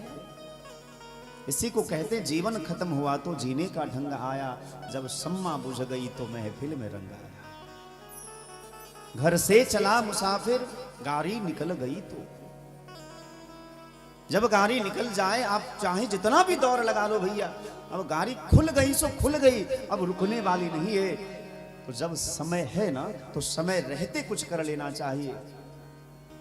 कई लोग शुभ काम को कल के लिए छोड़ते हैं कि कल करेंगे, बूढ़े होंगे तो भजन करेंगे। आप लिख करके रख लीजिए, जो ये सोचता है कि मैं कल करूंगा, वो जीवन में कभी कर ही नहीं सकता। मैं केवल भजन की बात नहीं कर रहा, एक विद्यार्थी के लिए भी कहता हूं, यदि विद्यार्थी ये सोचे कि ये पाठ कल पढ़ लेंगे, तो आप समझ लीजिए ठीक है, उसके भाग्य में यदि लिखा होगा सफल होना, हो जाएगा, माता पिता के प्रताप से, अपने कर्म से हो जाएगा, लेकिन बहुत अधिक सफल वो नहीं हो पाएगा जो आज के काम को कल पे छोड़ता है। चाहे वो गृहस्थ हो, चाहे साधु हो, वितक्त हो, कोई भी हो, जो शुभ कार्य करना है, जो ये सोचेगा कि आज जो हो गया सो हो गया, कल से हम नियम बदल लेंगे, तो सत्य बात तो यह है कि जीवन में कभी कल आता ही नहीं है। बीता हुआ कल हो सकता है, आने वाला कल संसारियों के लिए होगा, मेरे लिए तो आज बन जाता है। जिस कल की कल्पना हम कर रहे हैं कि कल ऐसा होगा, वो कल आने के बाद आज हो जाएगा। इसीलिए जो करना है समय रहते कर लेना चाहिए। फुर्सत के वक्त में ना सुमिरन का वक्त आया, उस वक्त वक्त मांगा जब वक्त भी तंग आया। आज यदि शरीर साथ दे रहा है तो आज ही भजन कर लीजिए। ऐसा ना विचार करिएगा कि बूढ़े होंगे तो भजन ही तो बैठ के करना है। बुढ़ापे में भजन वही कर सकता है जिसने जवानी को तपाया है। बुढ़ापा आने के बाद भी माला वही जप सकता है, नाम वही ले सकता है, सत्संग में वही बैठ सकता है जिसने जवानी में सत्संग किया हो, जिसने जवानी में भजन किया हो। और जवानी में हमने भजन किया नहीं, बुढ़ापे में सोचेंगे कि जवानी के बदले भी भजन कर लेंगे। लिख करके रख लीजिए, असंभव कार्य है ये। और भैया जवानी बड़ा चंचल होता है। जवानी में भजन करने का समय कहां मिलता? तो बोले जवानी में भजन वही करेगा जिसने बचपन में भजन किया है, और बचपन में भजन वही करेगा जिसके माता पिता सत्संगी होंगे। यदि माता पिता सत्संगी है, धर्मात्मा है, धर्म के मार्ग पर चलने वाले हैं, क्योंकि वो बचपन से उन्होंने देखा कि हमारे माता पिता भगवान को प्रणाम करते हैं, गुरुजनों को प्रणाम करते हैं, तिलक लगाते हैं, कंठी धारण करते हैं, तो उस बच्चे के ऊपर उसका संस्कार पड़ेगा और वो संस्कार जीवन भर बना रहता है। इसलिए बच्चों के सामने कभी ऐसे शब्दों का प्रयोग न करे जो उसके हृदय में घर कर जाए और वो जीवन भर अमिट बन करके रह जाए। बच्चों के सामने हर समय सुंदर बोले, मधुर बोले, भगवत चर्चा करे। आजकल तो शिक्षा पद्धति भी उल्टी हो गई है। जब हम बच्चों को स्कूल में पढ़ने के लिए भेजते, एक समय ऐसा था गांव माने गणेश पढ़ाया जाता था, ओ नामा सीधा। इसका विशुद्ध रूप है ओम नमः शिवाय। पहले गांव माने गणेश पढ़ाया जाता था, आजकल गांव माने गधा पढ़ाया जाता है। नई शिक्षा नीति है। पहले के जमाने के बच्चे माता पिता के चरणों में शीश झुका के प्रणाम करते थे, और जमाना इतनी तेजी से आगे बढ़ रहा है कि आज पैर में सिर झुकाना तो दूर, आज लोग घुटना को छू के प्रणाम करने लगे। और भैया एक बात याद रखिए कि जमाना इतनी तेजी से आगे बढ़ रहा है कि जो हाथ कल तक चरण छूते थे, आज घुटना पहुंचा, परसों यहां पहुंचेगा, चौथा दिन यहां पहुंच जाएगा। आपको तब पछतावा होगा कि हमने इसको संस्कार नहीं दिया।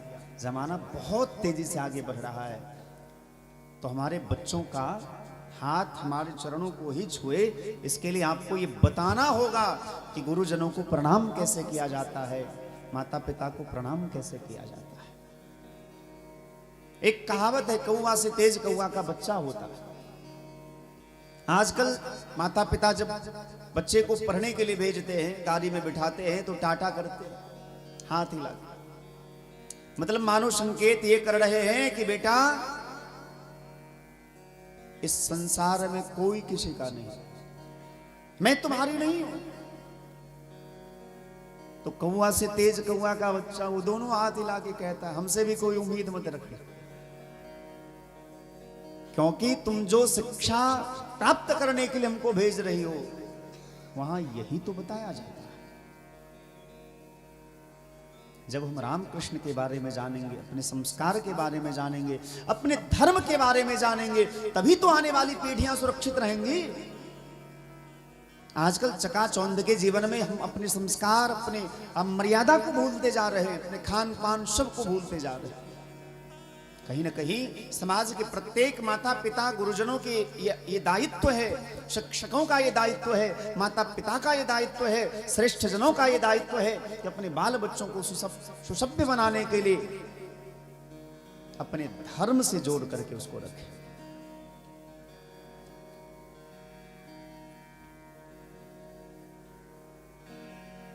सभी हाथ मलते रह गए, धुंधकारी भगवान के धाम को चले गए। पर गांव वालों ने गोकर्ण जी महाराज के चरणों में प्रणाम करके निवेदन किया कि एक बार भागवत जी की कथा आप और करिए, हम पूरे गांव आपके संग हैं, जहां जिस चीज की आवश्यकता होगी हम आपके संग हैं, एक बार भागवत जी की कथा हम सबको और सुना दीजिए। पुनः कुछ दिन व्यतीत होने के बाद गोकर्ण जी महाराज ने पूरे गांव वालों के कल्याण के लिए एक भागवत का अनुष्ठान किया।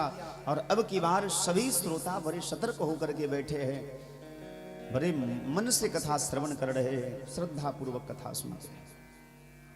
7 दिन की कथा जब पूरी हुई, भागवत जी के प्रभाव से सबको दिव्य देह प्राप्त हुआ। गोकर्ण जी महाराज सहित पूरे गांव वालों के लिए भगवान के धाम से सुंदर विमान आया। और जैसे अयोध्यावासी श्री सीताराम जी के संग विमान में बैठ करके साकेत धाम को गए थे, जैसे ब्रजवासी भगवान कृष्ण के संग बैठ करके गोलोक धाम को गए थे, उसी प्रकार उत्तम नगर के रहने वाले जितने भी जीव जंतु हैं, जितने भी मानव हैं, पशु हैं, पक्षी हैं, सबको दिव्य देह प्राप्त हुआ। और सबने दिव्य देह धारण करके गोकर्ण जी महाराज के संग विमान में बैठ करके भगवान के धाम को चले गए। बोलिए भागवत भगवान की जय। नारद बाबा बहुत प्रसन्न हुए। वाह भैया, आज ये विश्वास हो गया कि भागवत जी की कथा श्रवण करने से ज्ञान भक्ति वैराग्य का भी उदय होता है और हमारे पापों का भी नाश होता है। और पापों का जब समूल नाश हो जाता है तो भगवत प्राप्ति हो जाती है। इसलिए भगवान को पाने का सबसे बढ़िया साधन श्रीमद् भागवत महापुराण ही है। अब कृपा करके यह भी बता दीजिए, यदि किसी को कथा सुननी हो, कथा करवानी हो, तो उसका विधान क्या है?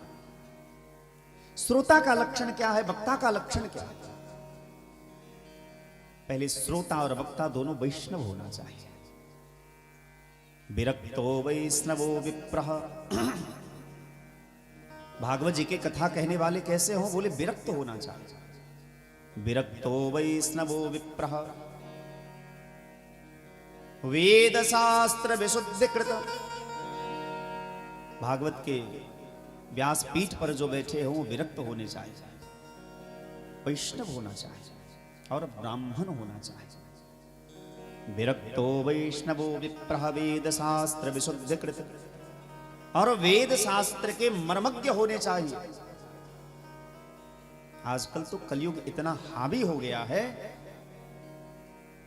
छोटे छोटे बच्चों को देखा जाता है कि व्यासपीठ पर उसे बिठा दिया जाता है नाम कमाने के लिए, जबकि विधान है जो व्याकरण नहीं पढ़ेगा, वेदांत नहीं पढ़ेगा, वेद नहीं पढ़ेगा, न्याय मीमांसा इत्यादि ग्रंथों का अध्ययन नहीं करेगा, वो भागवत जी की कथा तो नहीं कह सकता। हाँ, किस्सा कहानी कह सकता। किस्सा कहानी सबको पता है कि कृष्ण का यहाँ जन्म हुआ, इतने विवाह हुए, इतने बच्चे हुए, उन्होंने ये किया, रासलीला किया, ये किया, वो किया। ये कह करके 2 4 10 गाना सुना करके लोगों को रिझा तो देगा, लेकिन ऐसी कथा से लोगों का कल्याण नहीं हो सकता है।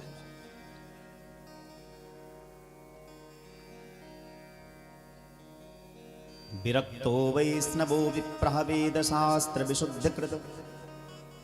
दृष्टांत कुशलो धीरो वक्ता कार्योत्त निस्पृहः। बोले भागवत का वक्ता कैसा हो? विरक्त होना चाहिए, वैष्णव होना चाहिए और ब्राह्मण होना चाहिए, वेद शास्त्र का ज्ञाता होना चाहिए। दृष्टांत कुशलो धीरः। और दृष्टांत दे करके, उदाहरण दे करके लोगों को समझाने में जो कुशल हो, और जिस वक्ता के मन में किसी प्रकार का लोभ न हो। वक्ता कार्योत्त निस्पृहः। जो निष्प्रिय है, जिसके मन में किसी प्रकार की कामना नहीं है, उसी को वक्ता के रूप में चयन करना चाहिए। चूंकि वक्ता यदि संसार के वस्तुओं के लोभी मिल जाएंगे तो संसार की चर्चा अधिक करेंगे। कई लोग ऐसे होते हैं जो कहते हैं महाराज जी आप कथा तो बहुत सुंदर कहते हैं लेकिन चुटकुला नहीं कहते। एक महाराज जी आए थे, वो हंसाते बहुत थे। ए भैया, तो हम का हंसाने रुलाने का ठेका ले रखे, हम यहाँ आपको हंसाने के लिए रुलाने के लिए नहीं बैठे हैं, आपको भागवत जी के तत्व के बारे में बताने के लिए बैठे हैं। भागवत जी क्या कहती है, किससे हमारा आपका कल्याण होगा, हम उसकी चर्चा करें। हंसाने रुलाने के लिए और भी बहुत सारे संसाधन हैं संसार में। यहां कोई कॉमेडी शो तो नहीं चल रहा है कि आपको खूब हंसावे, इधर उधर की बात कहे करके। यहां तो किसी के मृत्यु का समाचार प्राप्त नहीं हुआ कि आपको खूब रुलावे। यहां किसी के बेटी का ब्याह नहीं हो रहा है कि आपको उसमें खूब नृत्य करना है।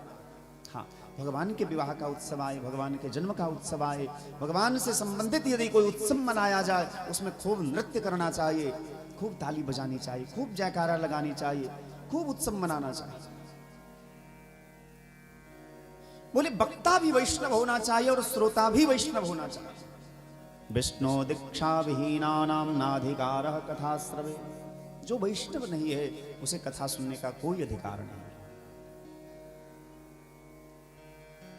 हमारे सामने श्री एस.के. मिश्रा जी बैठे हैं जो केतुका गांव के हैं, और मैंने जैसा कि कल कथा में आपसे निवेदन किया कि अगले वर्ष मतलब बहुत ज्यादा दिन नहीं है, अभी ये वर्ष समाप्त होने वाला है, फरवरी 22 फरवरी से केतुका में श्री ब्रह्म बाबा के स्थान पवित्र प्रांगण में भागवत जी की कथा होगी। और मैं इन्हीं के यहाँ गया था तो मुझे पता चला कि उस गांव में वैष्णवों की संख्या बहुत कम है।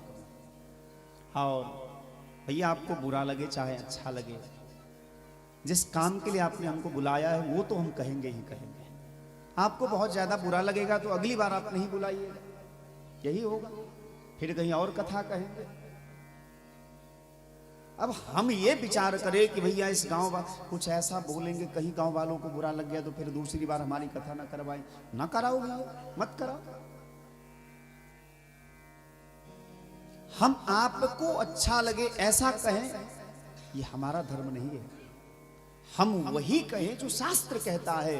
हमने गुरुजनों की कृपा से जो समझा है, जो सीखा है, हमारा कर्तव्य ये है कि जैसा हमने गुरुजनों से प्राप्त किया, शास्त्र की जिस मर्यादा को हम जानते हैं, आपके सामने वही परोसे, उसमें कुछ मिर्च मसाला लगा करके हमको नहीं परोसना है। जैसा गुरुजी ने भगवान को भोग लगा करके प्रसाद हमको दिया, वो प्रसाद हम आपके थाली में परोस देंगे। आपको अच्छा लगे तो बहुत बढ़िया, आपको अच्छा न लगे तो बहुत बढ़िया।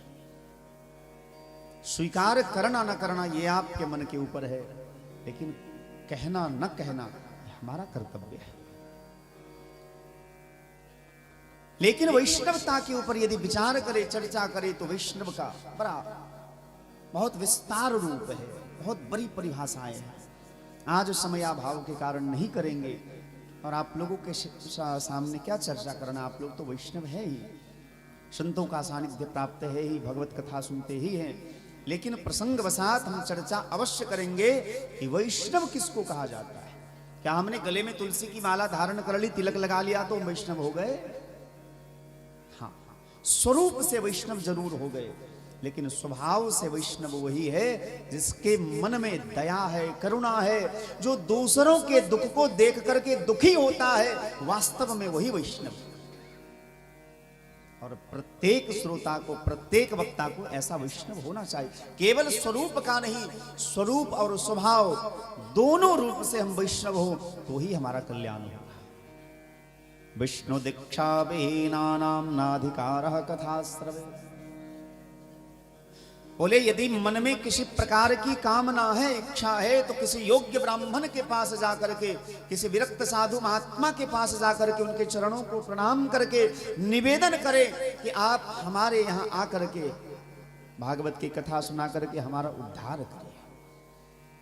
यदि मन में कामना है तो शुभ तिथि, शुभ मुहूर्त, शुभ लग्न में कथा प्रारंभ करें। और यदि मन में किसी प्रकार की कोई संसार की कामना नहीं है तो फिर दिन का कोई नियम नहीं है, कभी भी कथा प्रारंभ की जा सकती है। जिस दिन कथा प्रारंभ होने वाली हो उससे एक दिन पूर्व ही क्षौर कर्म करा लेना चाहिए। और यदि आपने दीक्षा नहीं ली है तो दीक्षा ले लेनी चाहिए। और जिस दिन कथा प्रारंभ होने वाली हो उस दिन गुरु गोविंद के चरणों में प्रणाम करके, इष्ट देवता कुल देवता के चरणों में प्रणाम करके कलश शोभा यात्रा निकालनी चाहिए। लेकिन कलश शोभा यात्रा निकले तो कैसे निकले? बोले भगवान नाम कीर्तन करते हुए, हरिनाम संकीर्तन करते हुए कोई भी कार्य करे तो हरिनाम संकीर्तन करके प्रारंभ करे तो मंगल होता है। क्योंकि भागवत का अंतिम श्लोक भी है, नाम संकीर्तनम यस्या सर्व पाप प्रणाशनम प्रणामो दुख शमनस्तम नमामि हरिम परम। भागवत का फल है नाम जप। सुंदर मंडप बनाना चाहिए, उसको केले के खंभ से, वंदनवार से, पताका से, आम के पल्लवों से सजाना चाहिए। और उस पंडाल में एक व्यास पीठ तैयार करना चाहिए जो सबसे ऊंचा आसन है। और उस व्यास पीठ पर समस्त देवी देवताओं का आह्वान करना चाहिए। सर्वतोभद्र मंडल की स्थापना करनी चाहिए। नारद पीठ, व्यास पीठ, सभी देवी देवताओं के वास करने के लिए सुंदर सुंदर पीठ का निर्माण करना चाहिए। तुलसी का बिरवा लगाना चाहिए। गौ माता की सेवा करनी चाहिए। और प्रातःकालीन सत्र में कथा सुनने के पूर्व व्यास पीठ पर बैठे हुए कथा वक्ता में भगवान श्री सुखदेव स्वामी का दर्शन करना चाहिए। जैसे परीक्षित का उद्धार सुखदेव बाबा ने कर दिया, उसी प्रकार प्रत्येक वक्ता में सुखदेव जी का दर्शन करना चाहिए, वेद व्यास जी का दर्शन करना चाहिए। और उनके चरणार बिंद में हाथ जोड़ करके प्रार्थना करनी चाहिए। संसार सागरे मगनम दीनम मां करुणानिधे करम मोह गृहीतांगम मामुद्धर भवार्णवात्। हे सुखदेव बाबा, हे वेदव्यास भगवान, हमारा देह जो है, हमारा जीवन जो है कर्म रूपी मोह के बंधन में बंधा हुआ, और आप अपने ज्ञान रूपी वाणी से हमारे बंधनों को काट करके हमको मुक्त करके भगवान में मिला दीजिए। भगवान की भक्ति प्राप्त हो जाए, ऐसी दिव्य कथा हमको सुनाई। कथा प्रारंभ होने के पूर्व कम से कम 5 वैष्णव ब्राह्मणों को वरण करना चाहिए, जो भागवत जी के मूल पाठ करे, 12 मंत्र का जाप करे। कथा चूंकि यज्ञ है, कथा में यज्ञ में अनेक प्रकार की बाधाएं आती है, निर्विघ्न हमारा यज्ञ समाप्त हो, इसके लिए नाम कीर्तन अवश्य करना चाहिए, ब्राह्मणों को प्रसन्न रखना चाहिए। और कथा प्रारंभ करने के पूर्व नाम कीर्तन करे, कथा के मध्य में नाम कीर्तन करे, और कथा जब विश्राम हो जाए तो भी नाम कीर्तन करना चाहिए। क्योंकि कथा में जो कमियां रह जाती है, चाहे वक्ता के पक्ष से अथवा श्रोता के पक्ष से, तो उन कमियों को नाम कीर्तन करने से दूर किया जा सकता है। सर्वम करोति निश्चिद्रम नाम कीर्तनम तबा। भगवान के नाम कीर्तन करने से सभी प्रकार की कमियां दूर हो जाती है। और इस 7 दिन में केवल गाय का घी पी करके कथा सुननी चाहिए। महाप्रभु जी भोजन भी कर रहे हैं, भोजन करते हैं, अच्छा शाम को करते हैं। चलिए, एक नियम ये भी है। पहला नियम ये है कि 7 दिन 7 रात में केवल 7 चम्मच घी पी, एक दिन में 1 चम्मच घी पी करके कथा सुनिए। तो ये आजकल ना ऐसा वक्ता है और ना श्रोता है। बोले दूसरा विधान है कि वेद लक्षणा जो गाय है, जिसको वास्तव में गाय कहा जाता है, ऐसे वेद लक्षणा गाय का दुग्ध पान करके कथा सुननी चाहिए। और यह भी संभव ना हो तो केवल फल खा करके कथा सुननी चाहिए। ये तीसरा नियम। चौथा नियम है कि एक समय केवल फल खाएं, एक समय शुद्ध सात्विक भोजन बना करके भगवान को भोग लगा करके तुलसी दल दे करके तब उसको प्रसाद बना करके पाना चाहिए। बोले महाराज ये बात तो सही है, इसको तो हम मान गए, लेकिन पंडित जी सबके लिए, कलाकार सबके लिए, अतिथियों के लिए जब बीच में पकौड़े बनेंगे और जी में कहीं पानी आ गया तो फिर क्या करे? तो वेद व्यास भगवान कहते भोजनम तो वरम मन्ये कथा श्रवण कारकम। यदि भोजन करने के बाद ही आपको कथा सुनने में मन लगता है तो भोजन करके कथा सुनिए, लेकिन आप भोजन करिए, फल लीजिए, चाहे दूध लीजिए, थोड़ा सा लीजिए। लघ्वाहारः सुखावहः। लघु आहार करिएगा ना, कम खाइएगा ना, तो शरीर भी स्वस्थ रहेगा और आलस्य भी नहीं आएगी। बहुत ज्यादा दबा के खा लेंगे तो कथा में तो बैठेंगे लेकिन आपको नींद आ जाएगी। तो हम जो यज्ञ कर रहे हो इसलिए क्योंकि 7 दिन कथा सुननी है। आप इतना भोजन लीजिए तो भी, दूध लीजिए तो भी, फलाहार करिए तो भी इतना ही करिए जिससे शरीर बीमार भी ना पड़े शरीर स्वस्थ भी रहे और भगवान की कथा में आलस्य भी ना हो, कथा सुनने में मन भी लगे। ऐसा नहीं कि उपवास तो किए हैं, कई लोग ऐसे हैं, आप पूछिए 12 बजे, अरे आज आप स्नान नहीं किए, क्या बात है? बोले आज व्रते है, कोनो खाने का झंझट है जो स्नान करें। ऐसे भी लोग, तो भैया ऐसा व्रत करके क्या फायदा? मतलब व्रत आप स्नान इसलिए करते हैं क्योंकि स्नान करके खाना है, ऐसा व्रत नहीं। व्रत का अर्थ है चाहे कोई भी व्रत करिए, रविवार का, मंगलवार का, गुरुवार का, बुधवार का, सोमवार का, कोनो वार का व्रत करिए, किसी देवी देवता के विशेष उत्सव का व्रत करिए। व्रत का अर्थ है ज्यादा से ज्यादा नाम जप, व्रत का अर्थ है ज्यादा से ज्यादा कथा सुनना, व्रत का अर्थ है ज्यादा से ज्यादा विषय भोग का त्याग करना, व्रत का अर्थ है ज्यादा से ज्यादा सत्य बोलना, व्रत का अर्थ है ज्यादा से ज्यादा तीर्थ का सेवन करना, व्रत का अर्थ है महात्माओं के पास बैठ करके भगवत चर्चा करना। व्रत का अर्थ यह नहीं है कि पूरे दिन ऐसे भूखे रह गए और कल जाकर के जब खाने का समय आया तो जल्दी जल्दी जल्दी रसोई बनाने लगे। देखिएगा द्वादशी के दिन पूरी सुबह सुबह माता जी सब एकदम स्नान ध्यान करके तैयार हो, अरे आज पूरा दबा के खूब खाती है।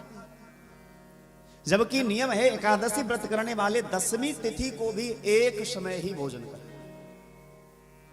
एकादशी का व्रत करने वाले दसवीं तिथि को भी एक समय ही भोजन करे। और एकादशी तिथि को तो एकदम सोना नहीं है, नहीं सोना चाहिए, केवल भगवान का भजन करना है। अष्टयाम कर लीजिए, एकाह रामायण का पाठ कर लीजिए, सत्संग कर लीजिए, भगवत चर्चा कर लीजिए, नवरात्रि जागरण करके अपने घर के सारे लोगों को जगा करके खूब भजन करवाइए। और द्वादशी के दिन ब्राह्मण को प्रसाद पवा करके थोड़ा प्रसाद पाइए।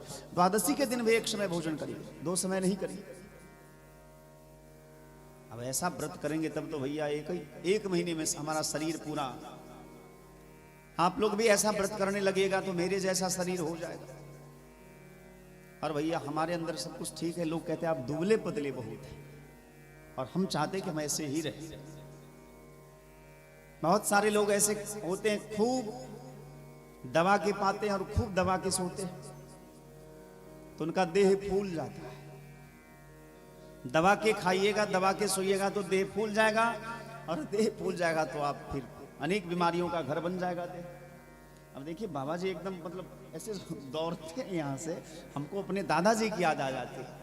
हमारे दादाजी भी ऐसे ही थे, बड़े भजनानंदी, 102 वर्ष की अवस्था में उनका शरीर पूरा हुआ था। अभी कुछ दिन पहले ही उनका शरीर पूरा हुआ था।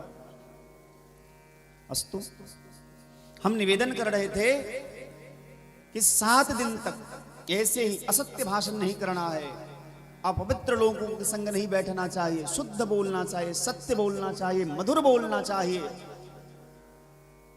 अभक्ष्य पदार्थ का भोजन नहीं करना चाहिए, अशुद्ध चीज को खाना नहीं चाहिए, अशुद्ध लोगों के हाथ से भोजन नहीं कराना चाहिए।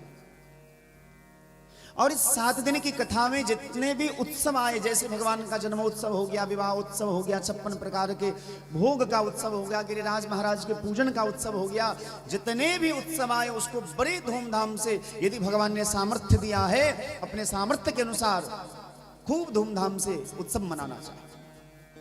लेकिन भैया उत्सव मनाना तो बाद की बात, आजकल लोग जो कथा करते हैं, करवाते हैं, तो पहले फोन करके यही पूछते हैं कि खर्चा वर्चा कितना आएगा।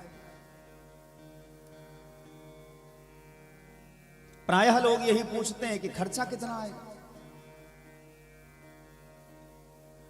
तो भैया सुन लीजिए, एक बेटी के विवाह में जितना आप खर्चा करते हैं उतना खर्चा करना चाहिए भागवत जी।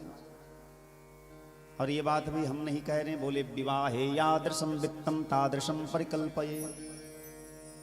जैसे बेटा बेटी के विवाह में आप खर्च करते हैं बड़े हर्षोल्लास के संग, उसी प्रकार भागवत भी एक यज्ञ है, यज्ञ में भी खूब प्रसन्नता से खर्च करना चाहिए। और धर्म कर्म की बात जब आए उसमें तो कंजूसी नहीं ही करनी चाहिए,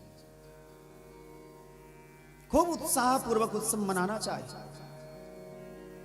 7 दिन का यज्ञ है, यज्ञ पूरा हो जाने के बाद इसका दशांश हवन करना चाहिए। ओम नमो भगवते वासुदेवाय, इस द्वादशाक्षर मंत्र से 1800 आहुति डालनी चाहिए। सुंदर साकल्य बना करके, सुंदर हवन कुंड बना करके ब्राह्मणों के द्वारा हवन करानी चाहिए। और हवन के उपरांत या तो विष्णु सहस्त्र नाम का पाठ श्रवण करना चाहिए अथवा गीता का पाठ श्रवण करना चाहिए। यदि श्रोता विरक्त हो तो केवल गीता का पाठ कर ले तो उसका यज्ञ पूरा माना जाता है, और श्रोता यदि गृहस्थ हो तो उन्हें गीता के पाठ के संग संग हवन भी करना चाहिए। कम से कम 12 वैष्णव ब्राह्मणों को बुला करके मधुर भोजन कराना चाहिए, और उन सभी ब्राह्मणों के चरणों में प्रणाम करके अपने सामर्थ्य के अनुसार दक्षिणा दे करके उन्हें विदा करनी चाहिए। और इन 7 दिन का जो यज्ञ है उस यज्ञ का पूरा पूरा फल प्राप्त हो, पारायण का फल, पूजा का फल, पाठ का फल, कथा का फल, हवन का फल, संपूर्ण भागवत की कथा का फल प्राप्त हो, इसलिए वेद लक्षणा जो गाय है बच्चा सहित गोदान करना चाहिए और स्वर्ण दान करना चाहिए। दद्यात् सुवर्णम धेनुम च व्रत पूर्णत्व हेतवे, व्रत की पूर्णता के लिए, व्रत का पूरा फल प्राप्त करने के लिए गोदान और स्वर्ण दान अवश्य करना चाहिए। और जितने वर्णित ब्राह्मण हो उन वर्णित ब्राह्मणों के चरणों में भी प्रणाम करके भगवान ने जितना सामर्थ्य दिया है अपने सामर्थ्य के अनुसार, ऐसे आजकल तो भैया ठीका पट्टा पर कथा होता है। श्रोता भी सोचते हैं कि वक्ता से हम इतना में बात करके लाए हैं, पैसा दे दिए, वक्ता अपने घर गए, श्रोता अपने घर। लेकिन वक्ता और श्रोता का संबंध जो है सांसारिक नहीं है, आध्यात्मिक है। इसीलिए इन रिश्ते को पैसा पर नहीं तोलना चाहिए। सभी ब्राह्मणों के चरणों में प्रणाम करके उन्हें अपने सामर्थ्य के अनुसार दक्षिणा दे करके प्रणाम करके विदा करना चाहिए। और पूरे परिवार के लोगों को इकट्ठा करके संग करके पूरा नगर कीर्तन करते हुए, नगर में भगवान नाम कीर्तन करते हुए अंत में किसी तीर्थ में, किसी जलाशय में, किसी तालाब में जाकर के यज्ञांत स्नान करना चाहिए। ये है यज्ञ की विधि। 6 अध्याय में श्री सूत जी महाराज ने शौनकादि ऋषियों को भागवत के महात्म की कथा बताई। और जब भागवत के महात्म की कथा सूत जी महाराज शौनकादि ऋषियों को, सनकादि ऋषि नारद बाबा को बता रहे हैं, वहां भगवान अचानक प्रकट हो गए। प्रहलाद स्थानधारी तरलकांक्षधारी वीणाधारी सुरसे सुर कुशलतया राग करता अर्जुनो भूत इंद्रो वादन मृदंगम जय जय सुकरे कीर्तने ते कुमारा यत्रागरे भाववक्ता सरसरसया व्यासपुत्रो बभूव। श्री वेद व्यास भगवान कहते हैं प्रहलादस्थालिधारी तरल गतया चुद्धवः कांक्षधारी। जहां भागवत जी के महात्म की कथा चल रही थी वहां भगवान साक्षात प्रकट हो गए और प्रहलाद जी भी भगवान के संग प्रकट हुए। प्रहलाद तालधारी, प्रहलाद जी ताली बजा रहे। तरल गतितया चुद्धवः कांक्षधारी, उद्धव जी कांसा बजा रहे। वीणाधारी सुरर्षि, देवर्षि नारद वीणा बजा रहे। स्वर कुशलतया राग करता अर्जुनो भूत। और समय के अनुसार अर्जुन राग आलाप रहे। संगीत का बड़ा सुंदर ज्ञान है अर्जुन को, राग आलाप रहे।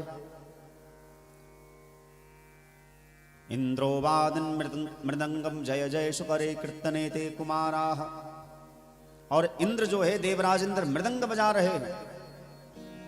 सनकादि ऋषि जय हो जिनको गाना बजाना कुछ नहीं आता बीच में जय हो अद्भुत अद्भुत ऐसे जयकारा लगा रहे।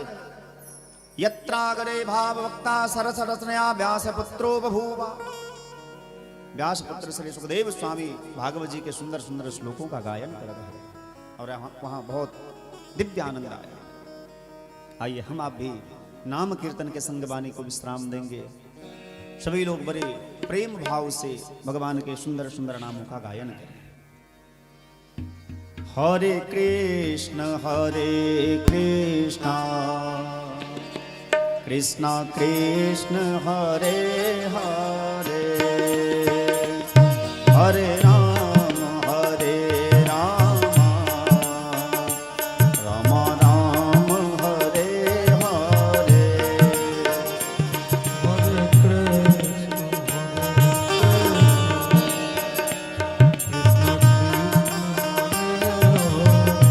हरि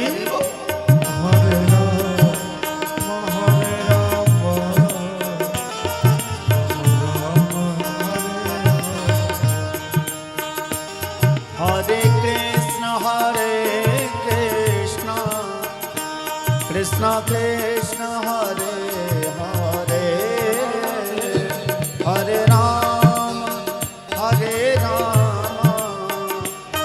राम राम हरे हरे हरे कृष्ण सभी लोग ताली की सेवा करते हुए प्रेम से गाएं। हरे राम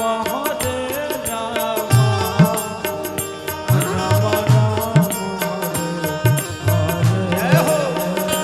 हरे कृष्ण कृष्ण हरे हरे हरे राम राम राम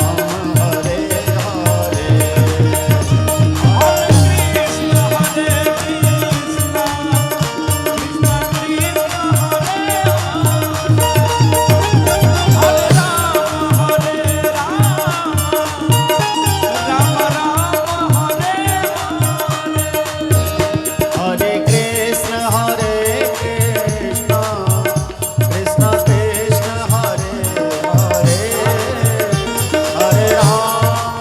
हरे राम राम राम हरे हरे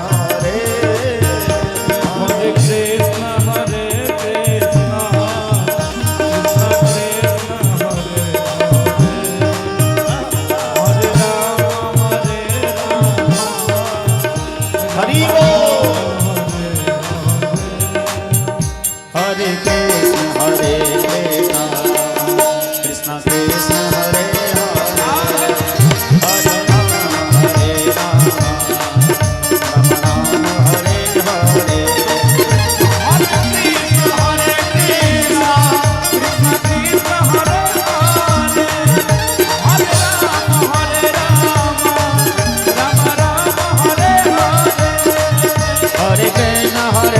कृष्ण कृष्ण कृष्ण हरे हरे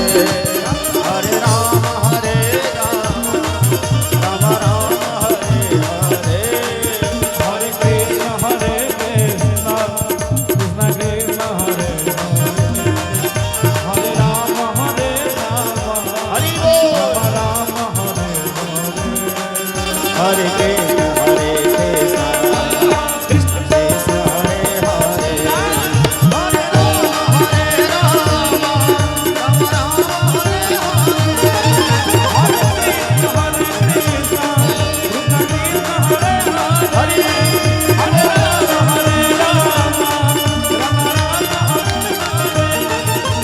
हरि बोल हरि बोल हरि हरि हरि बोल हरि बोल हरि बोल हरि हरि हरि बोल हरि बोल हरि बोल हरि हरि हरि बोल हरि बोल हरि बोल हरि हरि हरि बोल हरि बोल हरि हरि हरि बोल हरि बोल हरि हरि हरि बोल हरि बोल हरि बोल हरि हरि हरि बोल हरि बोल हरि बोल हरि हरि हरि बोल हरि बोल हरि बोल हरि हरि हरि बोल हरि बोल हरि बोल हरि हरि हरि बोल हरि बोल हरि बोल हरि हरि हरि बोल हरि बोल हरि बोल हरि हरि हरि बोल हरि बोल हरि बोल हरि हरि हरि बोल हरि बोल हरि बोल हरि हरि हरि बोल हरि बोल हरि बोल हरि हरि हरि बोल हरि बोल हरि बोल हरि हरि हरि बोल हरि बोल हरि बोल हरि हरि हरि बोल हरि बोल हरि बोल हरि हरि हरि बोल हरि बोल हरि बोल हरि हरि हरि बोल हरि बोल हरि बोल हरि हरि हरि बोल हरि बोल हरि बोल हरि हरि हरि बोल हरि बोल हरि बोल हरि हरि हरि बोल निताई गौर हरि बोल। बोलिए भागवत भगवान की जय। भगवान अपने परिकरों के संग वहां प्रकट होते हैं और श्री सूत जी महाराज ने शौनकादि ऋषियों ने सनकादि ऋषियों ने नारद बाबा ने सबने भगवान के परिकरों के संग भगवान का दर्शन किया और सबने भगवान के चरणों में प्रणाम करके एक ही प्रश्न किया, एक ही इच्छा जाहिर की कि हे सरकार, जिस प्रकार आप यहाँ उपस्थित होकर के प्रकट होकर के हम भक्तों को दर्शन दिए हैं, उसी प्रकार जहाँ जहाँ आपकी कथा होगी, जहाँ जहाँ भागवत जी की कथा होगी, वहाँ प्रकट होकर के सभी भक्तों के ऊपर कृपा करिएगा। भगवान ने वचन दिया और जहाँ जहाँ भागवत जी की कथा होती है, भगवान किसी न किसी रूप में हमारे हृदय में, आपके हृदय में कहीं ना कहीं भगवान जरूर सूक्ष्म रूप से प्रकट होकर के हम भक्तों को कृतार्थ करते हैं। 6 अध्याय में श्री सूत जी महाराज ने भागवत जी की महिमा बताई। श्रीमद् भागवत महापुराण में 335 अध्याय हैं, 12 स्कंद हैं, 18,000 श्लोक हैं। आइए भागवत जी के प्रथम श्लोक का हम सभी गायन करके वाणी को विश्राम देंगे। हमारे संग सभी लोग कहेंगे, ओम श्री परमात्मने नमः। ओम श्री परमात्मने नमः। ओम नमो भगवते वासुदेवाय। ओम नमो भगवते वासुदेवाय। ओम नमो भगवते वासुदेवाय। ओम नमो भगवते वासुदेवाय। ओम नमो भगवते वासुदेवाय। ओम नमो भगवते वासुदेवाय। जन्माद्यस्य यतोऽन्वयादितरतश्चार्थे सुभिज्ञः स्वराट् तेने ब्रह्महृदायादिकवये मुह्यन्ति यतसूरयः। तेजो वारिमृदां यथा विनिमयो यत्र त्रिसर्गो मृषा धाम्ना स्वेन सदा निरस्तकुहकं सत्यं परम धीमहि। सत्यं परम धीमहि। सत्यं परम धीमहि। भगवान सत्य का ध्यान भागवत के प्रथम श्लोक में किया गया है। दूसरे श्लोक में धर्म की व्याख्या का भाव जो है वो बताया गया है। तीसरे श्लोक में भागवत क्या है ये बताया गया है, जिनकी कथा हम पहले सुन ही चुके हैं। नैमिषारण्य क्षेत्र में 88,000 ऋषियों के मध्य व्यासपीठ पर श्री सूत जी महाराज विराजमान है और सूत जी महाराज से सौनकादि ऋषियों ने 6 प्रश्न किया। किम श्रेयः, कः शास्त्र सारः, कः स्वावतार प्रयोजनम। जीवन का श्रेय क्या है, शास्त्र का सार क्या है, भगवान अवतार क्यों लेते हैं, भगवान के कितने अवतार है, जीवन का उद्देश्य क्या है, और भगवान जब अपनी लीला पूरी करके चले जाते हैं तो धर्म किसके शरण में जाता है। ये 6 प्रश्न श्री सूत जी महाराज से शौनकादि ऋषियों ने किया, जिसकी चर्चा हम लोग कल श्रवण करेंगे। आज वाणी को यही विश्राम। जय श्री राम, राधे राधे। सभी लोग अपने अपने स्थान पर खड़े होकर के भागवत भगवान की आरती गाएं। और आरती के बाद आज भी ऐसे कथा में थोड़ा विलंब तो हो गया, उसके लिए हम क्षमा प्रार्थी हैं। हम अपनी तरफ से विलंब थे नहीं, लेकिन दरभंगा की गति बड़ी न्यारी है। 5 मिनट के रास्ता को पार करने में 50 मिनट लग जाता है। आने में थोड़ा विलंब हुआ, लेकिन कल ऐसा नहीं होगा, चूंकि हम यही रहेंगे। तो कल 2:30 बजे कथा प्रारंभ हो जाएगी। आप सभी अपने अपने समय पर आ जाइएगा। आगे भगवान की कृपा। बांके बिहारी तेरी आरती गाऊं, बांके बिहारी तेरी आरती गाऊं, आरती गाऊं प्यारे, आरती गाऊं, आरती गाओ प्यारे, आरती गाओ, आरती गाऊं प्यारे, आरती आरती गाओ प्यारे, आरती गाओ। श्याम सुंदर तेरी आरती गाऊं, श्याम सुंदर तेरी आरती गाओ।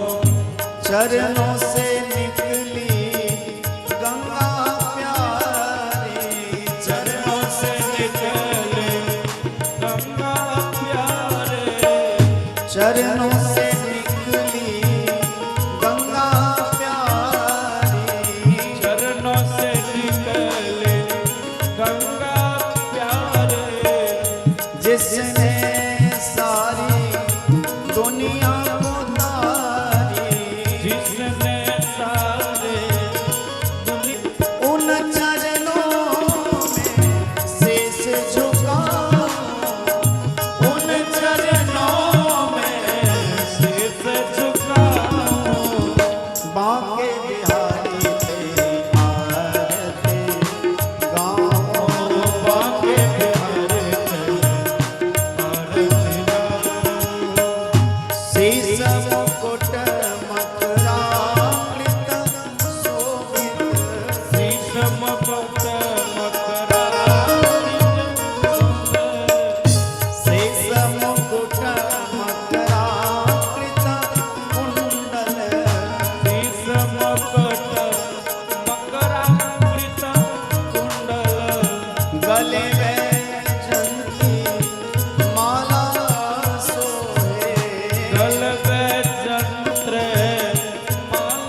सीताराम एक सीताराम दो सीताराम तीन सीताराम चार सीताराम पाँच सीताराम छः सीताराम सात सीताराम आठ सीताराम नौ सीताराम 10 सीताराम 11 सीताराम 12 सीताराम 13 सीताराम 14 सीताराम 15 सीताराम 16 सीताराम 17 सीताराम 18 सीताराम 19 सीताराम 20 सीताराम 21 सीताराम 22 सीताराम 23 सीताराम 24 सीताराम 25 सीताराम 26 सीताराम 27 सीताराम 28 सीताराम 29 सीताराम 30 सीताराम 31 सीताराम 32 सीताराम 33 सीताराम 34 सीताराम 35 सीताराम 37 सीताराम 38